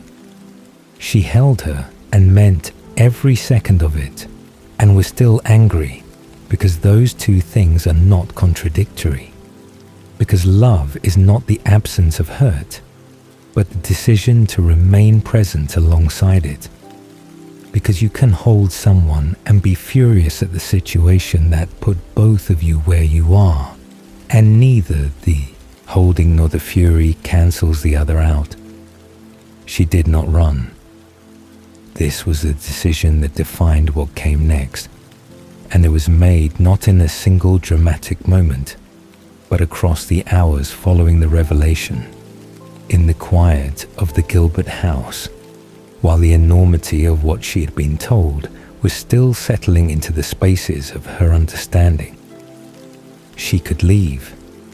She understood this as a genuine option, not a theoretical one being raised only to be dismissed. She could take Elena and Jeremy, who were both old enough now that taking them somewhere was less a matter of physical transport and more a matter of persuasion and authority, and remove them from Mystic Falls, from the specific supernatural geography that had made them all targets, from the history that kept reaching forward into the present and pulling people she loved into its current. She did not remove herself, not because she was not frightened. She was frightened in a way that was deep and serious and entirely proportionate to the information she had just received, a fear she acknowledged completely rather than managing it into something smaller and more comfortable. But leaving meant abandoning Eleanor and Jeremy to a world she now understood was genuinely dangerous, and she was not capable of that abandonment regardless of what it would cost her to stay. Because the Gilbert house was home, improbably and completely, built not from the materials she would have chosen, but from the ones available. And home was not something she had ever been able to leave easily, because she was Jenna Sommers, and showing up was not a conditional commitment she withdrew when the circumstances exceeded a certain threshold of difficulty. She had not come back to Mystic Falls for easy circumstances. She had come back for Eleanor and Jeremy. Those reasons had not changed. She stayed, and in staying, she made a choice that required her to become someone capable of navigating a world she had not been prepared for, had not been trained for, had not asked to enter, and was now in regardless. The practical education happened quickly, because there was no time for it to happen slowly. Vervain first, its properties and its uses, the way it burned vampire skin on contact, the way ingesting it over time made a person resistant to compulsion. She learned this and implemented it immediately, wearing it on her skin and in her tea, and in her awareness as a constant grounding reminder that she was now someone who knew the rules of the world she lived in. The satisfaction of this was specific and not small. She had been compelled without her knowledge, because she had not been protected. She had not been protected because she had not been told there was anything to protect herself from. She would not be unprotected again. Not from this particular threat, not from the specific violation of compulsion that she now understood had been done to her and knew how to prevent from being done again. She learned the basics with the systematic thoroughness of someone whose academic training had given her a methodology for acquiring new information quickly. Invitation rules and their implications for the safety of the house, the various properties of vampire physiology, their strengths and their few vulnerabilities, the social structure of the vampire world as it pertained to Mystic Falls specifically, the various factions and their competing interests, and the way the Gilbert family sat at the intersection of several of them simultaneously. Alaric helped with this in the early conversations they had after the truth had been established as shared ground between them. The conversations were careful and not yet warm. They did not yet have the ease of what they had been before Isabel's arrival had dismantled the version of their relationship that had been built on incomplete honesty. But they were honest now in a way that version had not been, and Jenna found she valued the honesty even in the somewhat uncomfortable form it currently occupied. Her relationship with the Salvatore brothers adjusted with the new information, necessarily and in different directions for each of them. Stefan she could work with.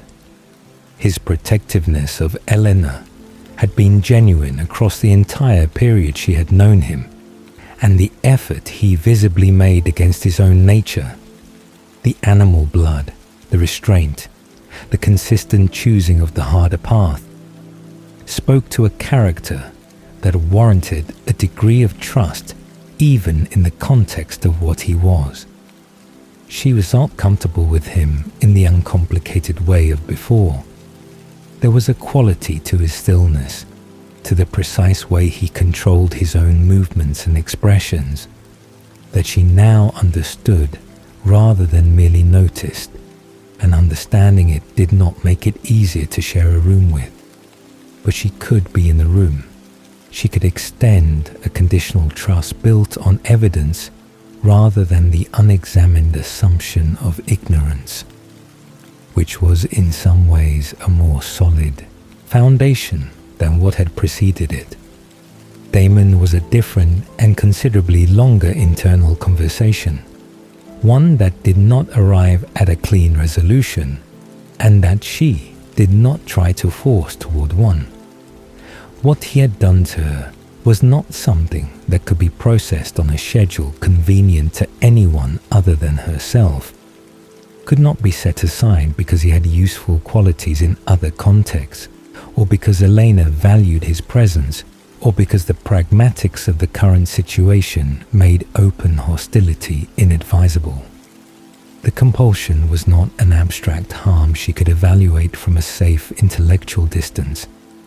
It was a specific violation of her specific selfhood, committed repeatedly and casually, and the casualness was in some ways the most difficult part.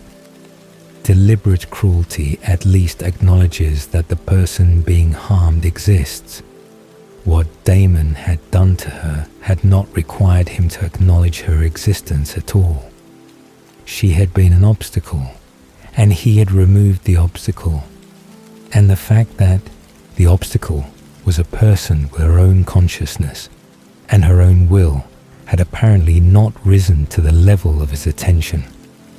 She was civil to him, not warm, not forgiving on any schedule that served his comfort, not pretending toward an ease she did not feel.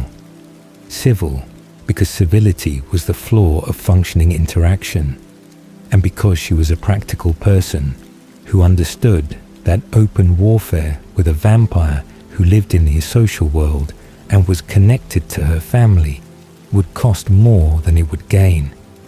She kept her vervain, and she kept her awareness, and she kept her very clear, very steady accounting of what had been done to her, and she did not offer Damon Salvatore the grace of pretending it had not happened. Klaus Mikkelsen's name had been entering the conversations around her with increasing frequency and increasing weight, arriving like a weather system that is still distant enough to seem abstract, but close enough to track carefully. What she learned about Klaus arrived in pieces over days and weeks, assembled gradually into a picture whose full dimensions became clear only slowly, and whose clarity, when it arrived, was not reassuring. The originals, the first vampires, the ones from whom all other vampire bloodlines descended. older than the founding of Mystic Falls by centuries, carrying a power and a durability that made the Salvatore brothers, for all their century and a half of existence, look like recent arrivals by comparison. And Klaus, specifically, the hybrid, the one whose nature was more complicated and therefore more dangerous than any of the others, who'd been planning something for centuries and had now set that plan in motion in a town that happened to contain exactly what he needed. She received the information about the sun and moon curse and its requirements with the focused attention she had learned to apply to frightening things. The academic methodology that had always served her better than panic in the face of difficult material. A doppelganger, a moonstone, a witch, a werewolf, a vampire. The pieces of an ancient ritual that would break a curse placed on Klaus at the beginning of his existence, that would free the hybrid nature he had been denied, and that required the death of each of those pieces in sequence. And Elena at the center of all of it, not because of anything she had done or chosen, but because of what she was, the last in a line of doppelgangers whose existence stretched back to a woman named Katerina Petrova, stretched back further to a woman named Tatia, stretched back to origins Jenna did not yet fully understand, a destiny assigned before Elena was born, pursuing her through history, arriving now. Jenna's response to this information was not panic and was not paralysis. It was a sharpening of focus, a narrowing of attention onto the specific and actionable rather than the vast and overwhelming. She could not fight Klaus. She entertained no illusions about this, held no fantasy of herself as someone who could stand between Elena and an original vampire of Klaus's age and power and make a meaningful physical difference. She was a human woman without supernatural ability, and the gap between what she was and what Klaus was could not be bridged by stubbornness or love or any other quality she possessed, however abundant. But she could be present. She could refuse to be managed out of the relevant conversations. She could insist on knowing what was being planned and what the risks were and what the alternatives were being considered, because Elena was her family, and her family was not going to navigate an ancient supernatural crisis, while Jenna was given carefully edited summaries in the kitchen. She had been managed through enough of this. She was done with the comfortable version. She wanted the real one, however frightening, because frightening and informed was survivable in a way that frightening and ignorant had already proven not to be. Alaric and Jenna found their way back to each other in the weeks following the truth's disclosure, through a process that was neither dramatic nor immediate, but gradual and honest in its increments. There was no single conversation that repaired what had been broken.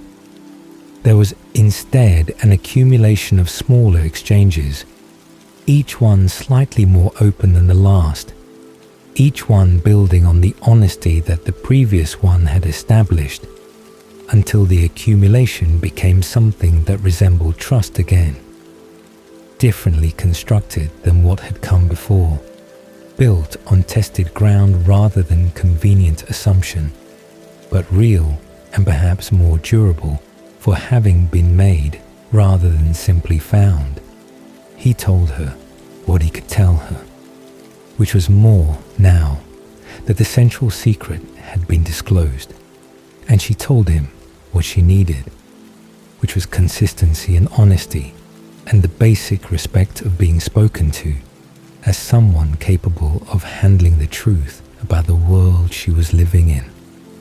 They negotiated carefully and without the performance of an ease that had not yet fully returned, the terms of what they were building together now that the previous version had been dismantled. It was not easy. It was honest, which was the more important quality. A quiet evening, the Gilbert house settled around them. Eleanor and Jeremy both occupied elsewhere. The particular piece that inhabits a house temporarily reduced to two people who want to be in the same room.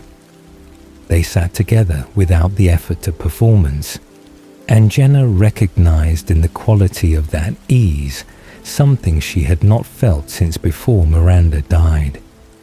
The feeling of being known, of being with someone who had seen the difficult parts and had stayed, who had been told the worst of the recent history and had continued to show up, of having something that was freely chosen and honestly made and therefore worth something in a way that easily given things are not. She held this carefully. She had learned, in Mystic Falls, to hold good things with attention rather than assumption, because the distance between warmth and disaster in this town had proven shorter than she had ever imagined the distance could be. She did not examine it too hard or make it carry more weight than it was ready for. She simply held it and was grateful for it and let it exist alongside everything else that was true. The darkness was coming. She could feel it in the texture of the conversations around her, in the quality of alertness that had settled over everyone who understood what Klaus's presence in Mystic Falls meant. She did not know yet what form it would take when it arrived, did not know yet that the convergence moving toward them all, the ritual, the doppelganger, the ancient need, the people she loved arranged by fate and history into exactly the configuration that something very old and very powerful required, would find her at its center. She knew only what she had always known in the end, that she was here, that she had chosen to stay, that the people she loved were in danger, and that she would not be anywhere else while that was true. That had always been the thing that brought Jenna Sommers home. It would have to be enough now. And in the way that things which are true are always enough, even when they are not sufficient, it was. Klaus Mikkelsen did not arrive in Mystic Falls the way other threats had arrived. Previous dangers had announced themselves through consequence. The animal attacks, the compulsions, the escalating strangeness that accumulated until it could no longer be explained away. Klaus arrived differently.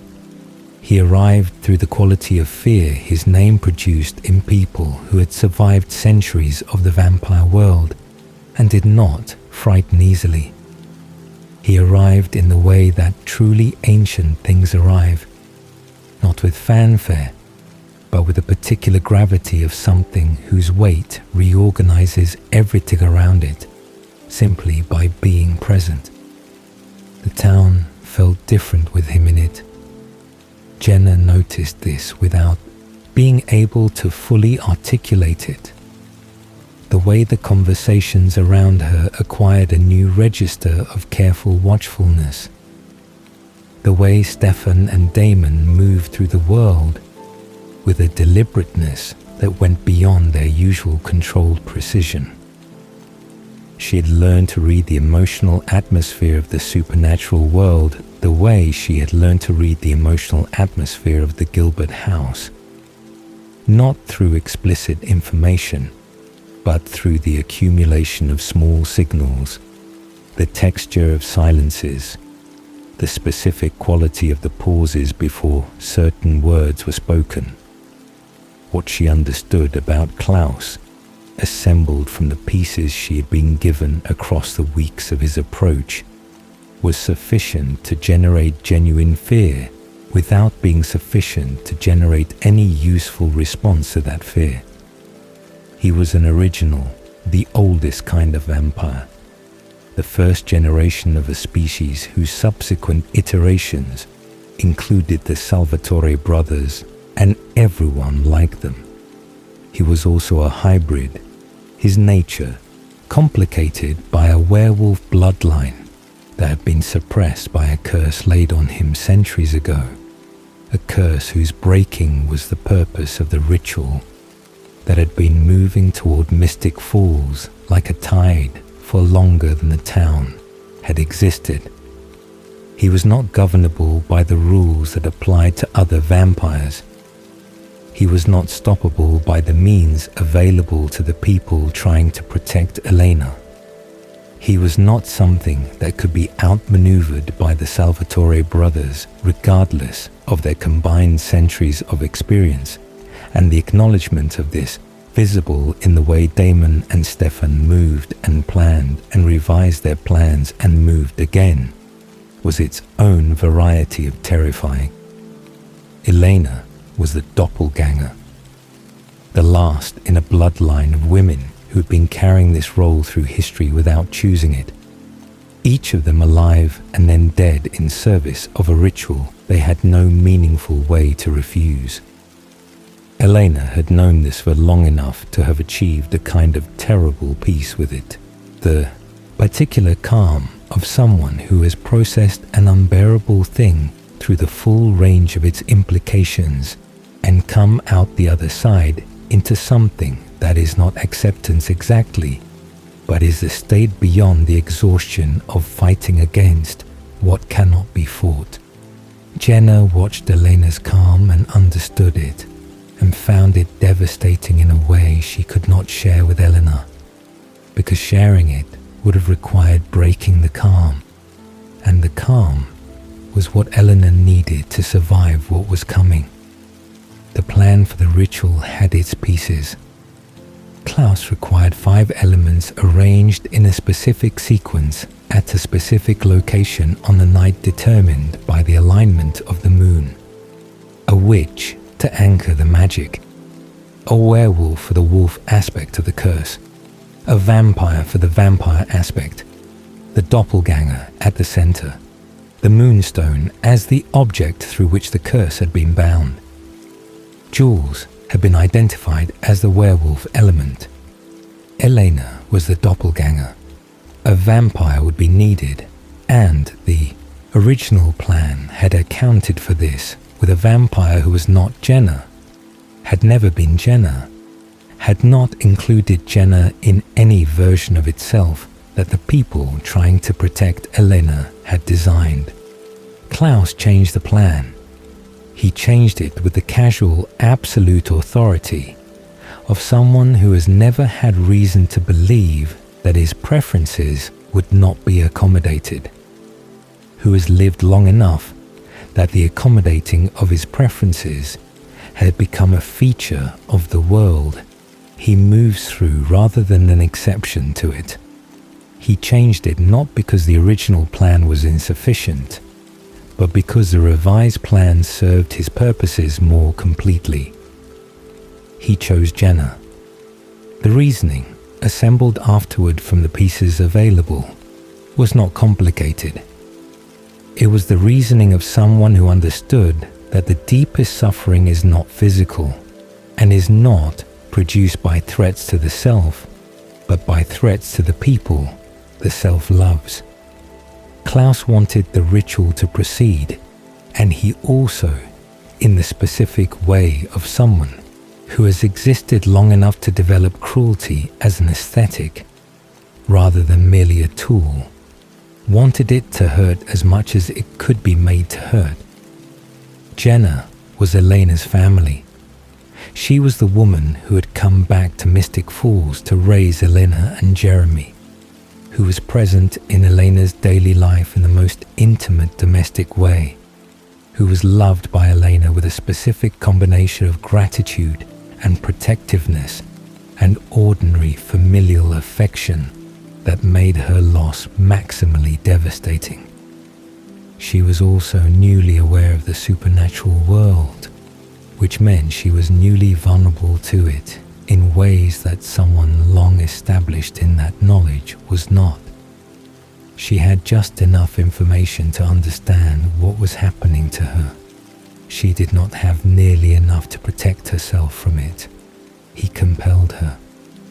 The compulsion, when it came, was of a different order than Damon's had been. Not the casual tool use of someone removing a minor obstacle, but the deliberate, precise application of a power that had been refined across centuries. Jenna, who had been wearing vervain since the day she learned about compulsion, was not wearing it in the moment Klaus reached her, which was not an accident, but a consequence of Klaus's particular attention to the details that mattered. The vervain was gone from her system, removed by means she was not aware of until it was too late for awareness to be useful. And then Klaus was in front of her, and his eyes were on hers, and the world rearranged itself around his will rather than her own. She was aware, in the partial way that compulsion allows for awareness, that something was wrong, that the compliance she was offering was not coming from the part of herself she recognized as herself. There was a version of her, interior and increasingly distant, that understood what was happening and could not reach the surface to do anything about it. This was the horror of compulsion that Jenna had understood intellectually since learning about it, and now understood in the most direct possible way.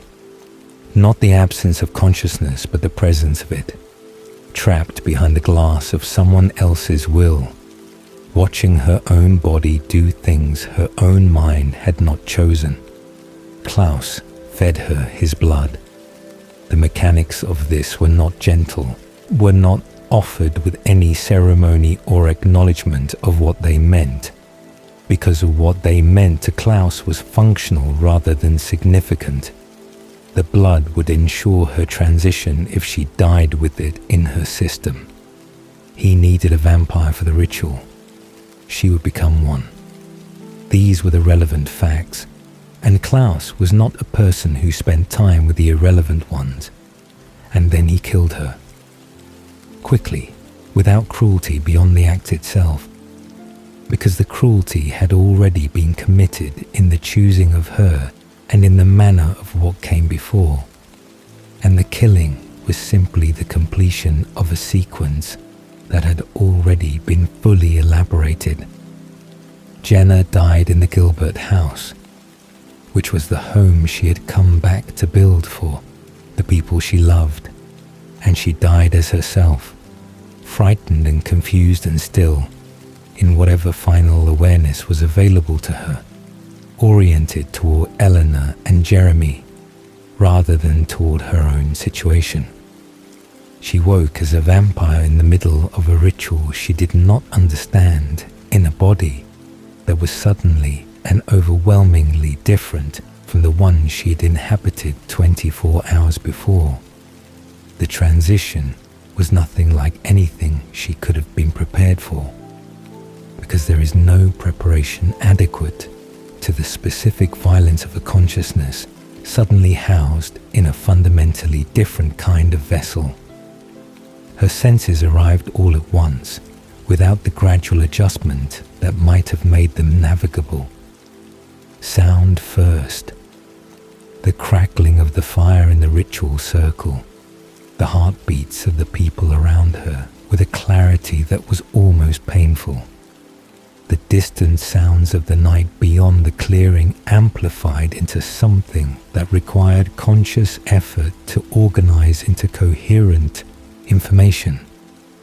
Then smell, layered and complex, and carrying the particular signal she had learned to identify as blood, which arrived not as the clinical recognition of a substance, but as something visceral and demanding that she had no prior experience to contextualize.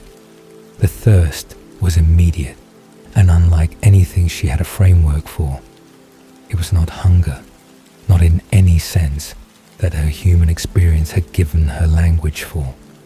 It was a pull, deep and physical and insistent, that oriented her toward the heartbeats around her with a single-minded urgency that terrified the part of her that was still, underneath the overwhelming newness of everything else, Jenna Sommers. She was in the circle of fire. The fire was not consuming her the way it should have been consuming a person, which was the first concrete evidence arrived at through sensation rather than information, that she was no longer what she had been. The ritual was in progress around her. Greta Martin, Klaus's witch, stood at the perimeter of the circle, performing the magic that was anchoring the sequence. Jules, the werewolf, had already been sacrificed. Jenna did not know this yet, would piece it together later from the evidence of what she observed. But the first element of the ritual was complete, and the sequence was moving forward. Eleanor was there. This was the thing that cut through everything else. The overwhelming senses, the thirst, the profound disorientation of being a new vampire in the middle of an ancient ritual with no guidance and no preparation and no idea what was happening. Elena was there, inside the circle with her, and the sight of her organized Jenna's fractured attention into something that could almost be called focus. What passed between them in those minutes inside the ritual circle was not the conversation either of them would have chosen to have, in the circumstances either of them would have chosen to have it in. It was compressed and desperate and carried the specifics, weight of things being said at the wrong time, because there is no right time available. Elena spoke to Jenna with the concentrated urgency of someone trying to give a person they love something to hold on to, something human and real and grounding in the midst of what Jenna was experiencing. She told her she was there.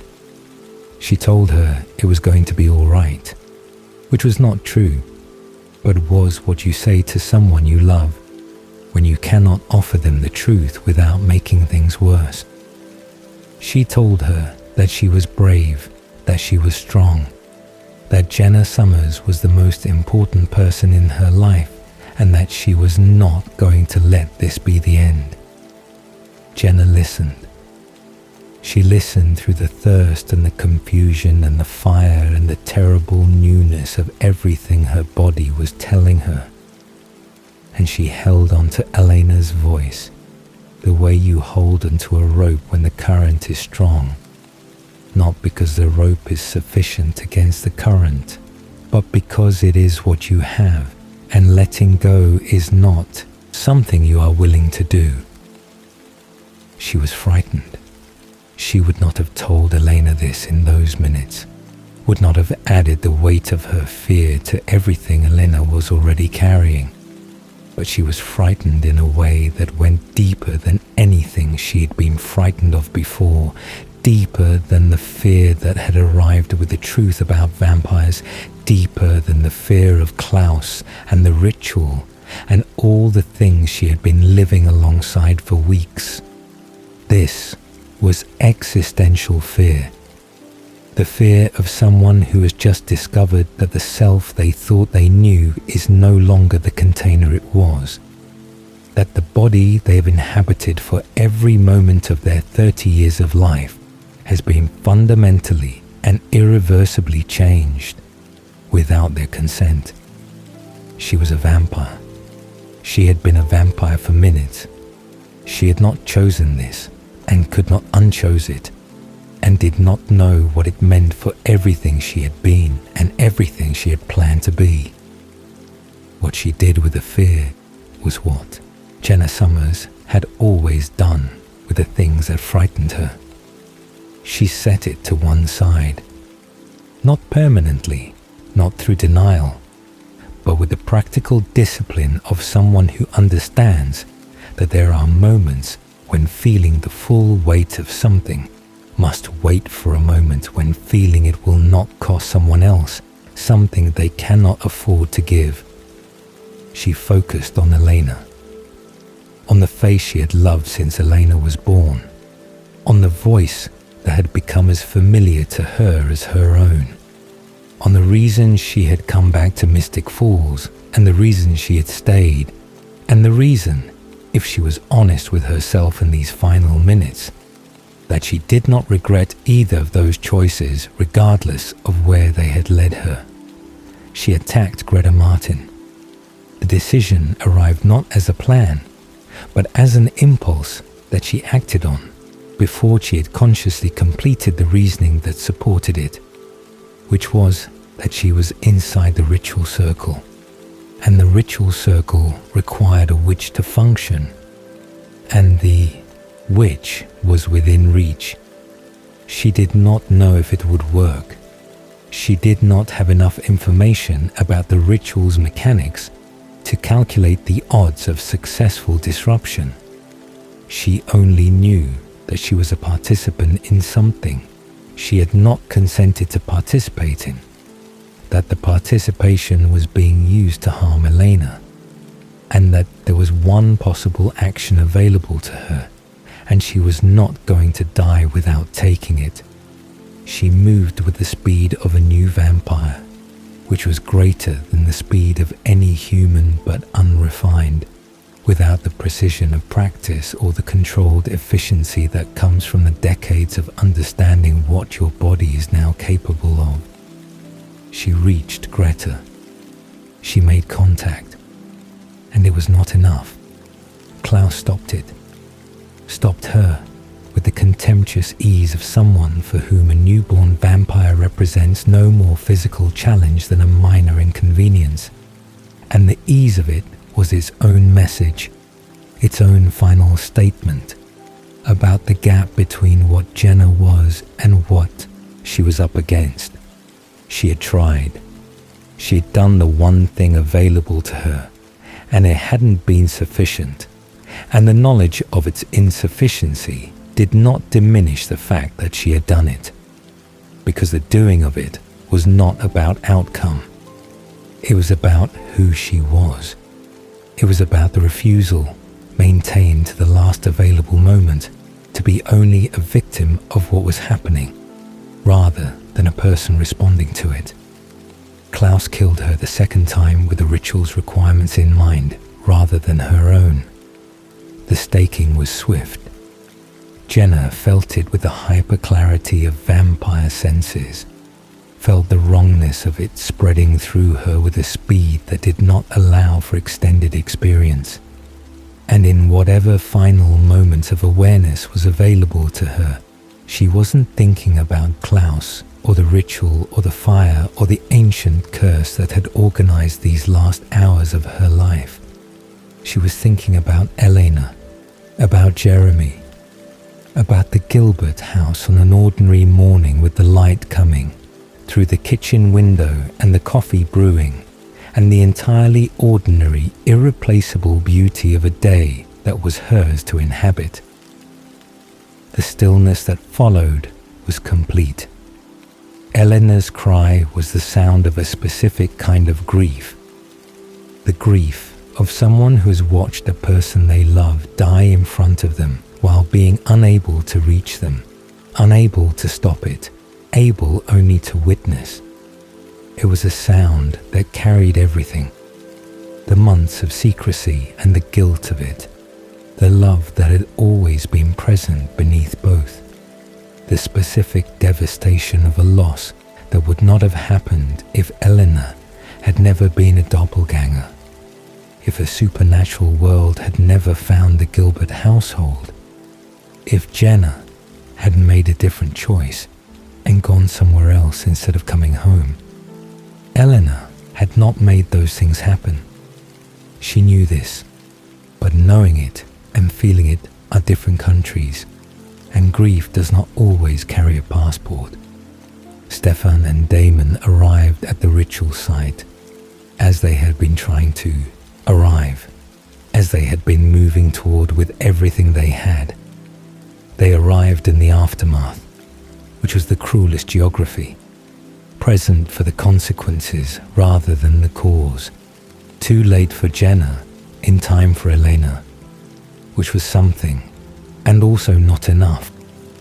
The scene they found was the scene that Jenna's absence had made, the specific shape of a loss still so recent it had not yet fully understood itself.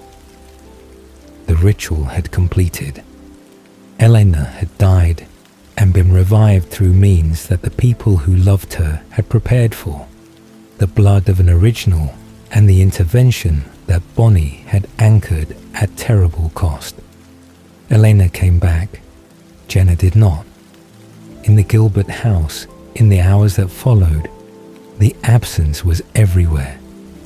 Not as a dramatic presence, but as the specific, quiet, pervasive absence of someone who had been in every room. The coffee maker that Jenna had always operated with a particular sequence of complaints about its complexity. The chair at the kitchen table that had become hers by accumulation rather than assignment. The sound of her voice, which had been a constant in that house for over a year, present through all its registers. The impatient one and the warm one, and the particular one she used when she was pretending not to be worried, while being very worried indeed. Alaric learned what had happened to Jenna in the way that the people who love someone learn the worst news. Suddenly, without adequate preparation, with the full weight of it arriving before the mind has had time to construct any buffer against it. He had loved her. He had come to Mystic Falls for reasons that had nothing to do with her, and had found her there and had loved her imperfectly and honestly, and with a genuine recognition of who she was, and now she was gone. The grief that settled into him was the kind that does not resolve quickly, that does not yield to the reasonable arguments about moving forward that people who have not recently experienced it tend to offer. Elena and Jeremy were told together, held together, given the space to be what they were. Two young people who had already lost more than they should have been asked to lose, now asked to lose again. Jeremy's grief arrived in the raw, uncontained form that had always characterized his relationship to loss. Elena's arrived in the quiet, composed form that was her way, and the composure was not absence of feeling, but its precise opposite, feeling so large that the only available container for it was stillness. Jenna Sommers had been taken not because she was weak, but because she was important to someone Klaus wanted to destroy. She'd been taken not because she had failed to protect herself, but because the thing she was protecting herself from had been designed for centuries by something she had known about for weeks. She had been a human woman in a supernatural war, armed with vervain and knowledge, and the particular stubbornness that had always been her primary defense against the things that tried to diminish her. And she had died still fighting, which was the most Jenna Sommers thing that could be said about any ending. The ritual fire burned out in its own time, indifferent to what it had witnessed. The clearing returned to the ordinary darkness of a Virginia night, and somewhere in the Gilbert house, the coffee maker sat on the counter waiting for a morning that Jenna Sommers would not be there to argue with it about. There is a particular kind of person that every story needs and rarely fully honors. Not the hero at the center of the prophecy, not the one chosen by ancient bloodlines or supernatural circumstance, not the one whose name the legends remember. The person at the edges of the extraordinary, who holds the ordinary world together while the extraordinary tears through it, who makes the breakfast and signs the school forms and sits up late waiting for someone to come home safely, and does all of this not because they are unaware of the larger forces at work, but because they understand instinctively and completely that the larger forces are survivable only if the ordinary things are also tended to. Jenna Sommers was that person. She was not chosen. She did not have a gift or bloodline or a destiny written into the architecture of the universe before she was born.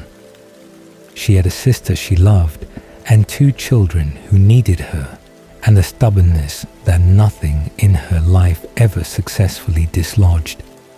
She had warmth that was not performed, and humor that was not armor, and an absolute unqualified refusal to stop showing up for the people she had decided were hers. These were not supernatural qualities. They were human ones, which in a town full of immortals made them rarer than any magic. She came back to Mystic Falls not because it was safe or simple, or the path of least resistance, but because Elena and Jeremy were there, and she was the person they had left, and that was sufficient reason. She gave up the life she had been building, the graduate work, the independence, the future she had been assembling with such deliberate effort, and she gave it up without performance, without extracting the gratitude she was owed, without making her sacrifice the organizing narrative of the household she stepped into. She simply came home and began the work of being present, which is the hardest and least celebrated work there is. She made mistakes. She gave too much freedom when she should have given structure, and too many rules when she should have given space and said the wrong thing regularly and came back the next day and tried again. She was not a perfect guardian. She was a real one, which is something different and something better, because real means present through the difficulty rather than graceful above it. She loved Alaric imperfectly and honestly, the way love actually works, when it isn't the story being told about itself. She learned the truth about the world she was living in, and she was frightened, and she stayed anyway, because leaving was not something she was built for when the people she loved needed her to remain. She wore her vervain, and she asked her questions, and she refused to be managed out of the conversations that concerned her family, and she did all of this with the particular dignity of someone who has been underestimated and has decided that the underestimation says nothing worth hearing about her.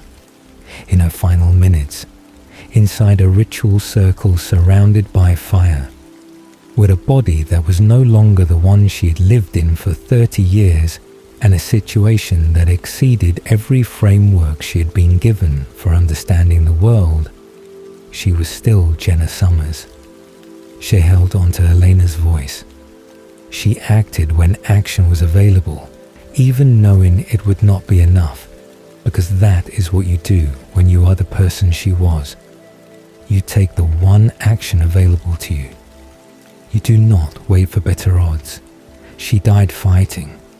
She died thinking of Elena. She died in the town she had come home to, in the service of the family she had chosen absolutely, and the fact that her death was used as a weapon against the people she loved is the final evidence of how much she mattered, because you do not use someone as a weapon unless you understand the depth of what their loss will cost. What she left behind was not nothing. It was never nothing. Eleanor and Jeremy, shaped by her love in ways they would carry forward into every version of themselves they would become. Alaric, changed by knowing her, living differently because she had been real and present and worth knowing. The Gilbert house, which she had filled with the particular warmth of her presence, the sound of her voice in the kitchen in the morning, the specific quality of her laugh, the way she made ordinary evenings feel like something worth being inside. She was the human heart of Mystic Falls. In a town full of people who had centuries, she had 30 years, and she spent them with a generosity that immortality, with all its time, does not automatically produce. She understood what a life was for in a way that the vampires around her, for all their centuries, were still in the process of learning. So let her rest now, in the quiet that she earned. Let the Gilbert house hold her memory in its walls and its light and its ordinary mornings. Let Eleanor and Jeremy carry her forward the way she carried everything. Steadily, with love, without making a performance of the weight. And let yourself rest too, dreamy traveller. You have sat with Jenna Sommers tonight, have known her as she deserved to be known. Fully, carefully, with the attention that the ordinary, extraordinary lives of ordinary, extraordinary people deserve. Let her story settle into the quiet around you. Let the night hold you the way she held the people she loved.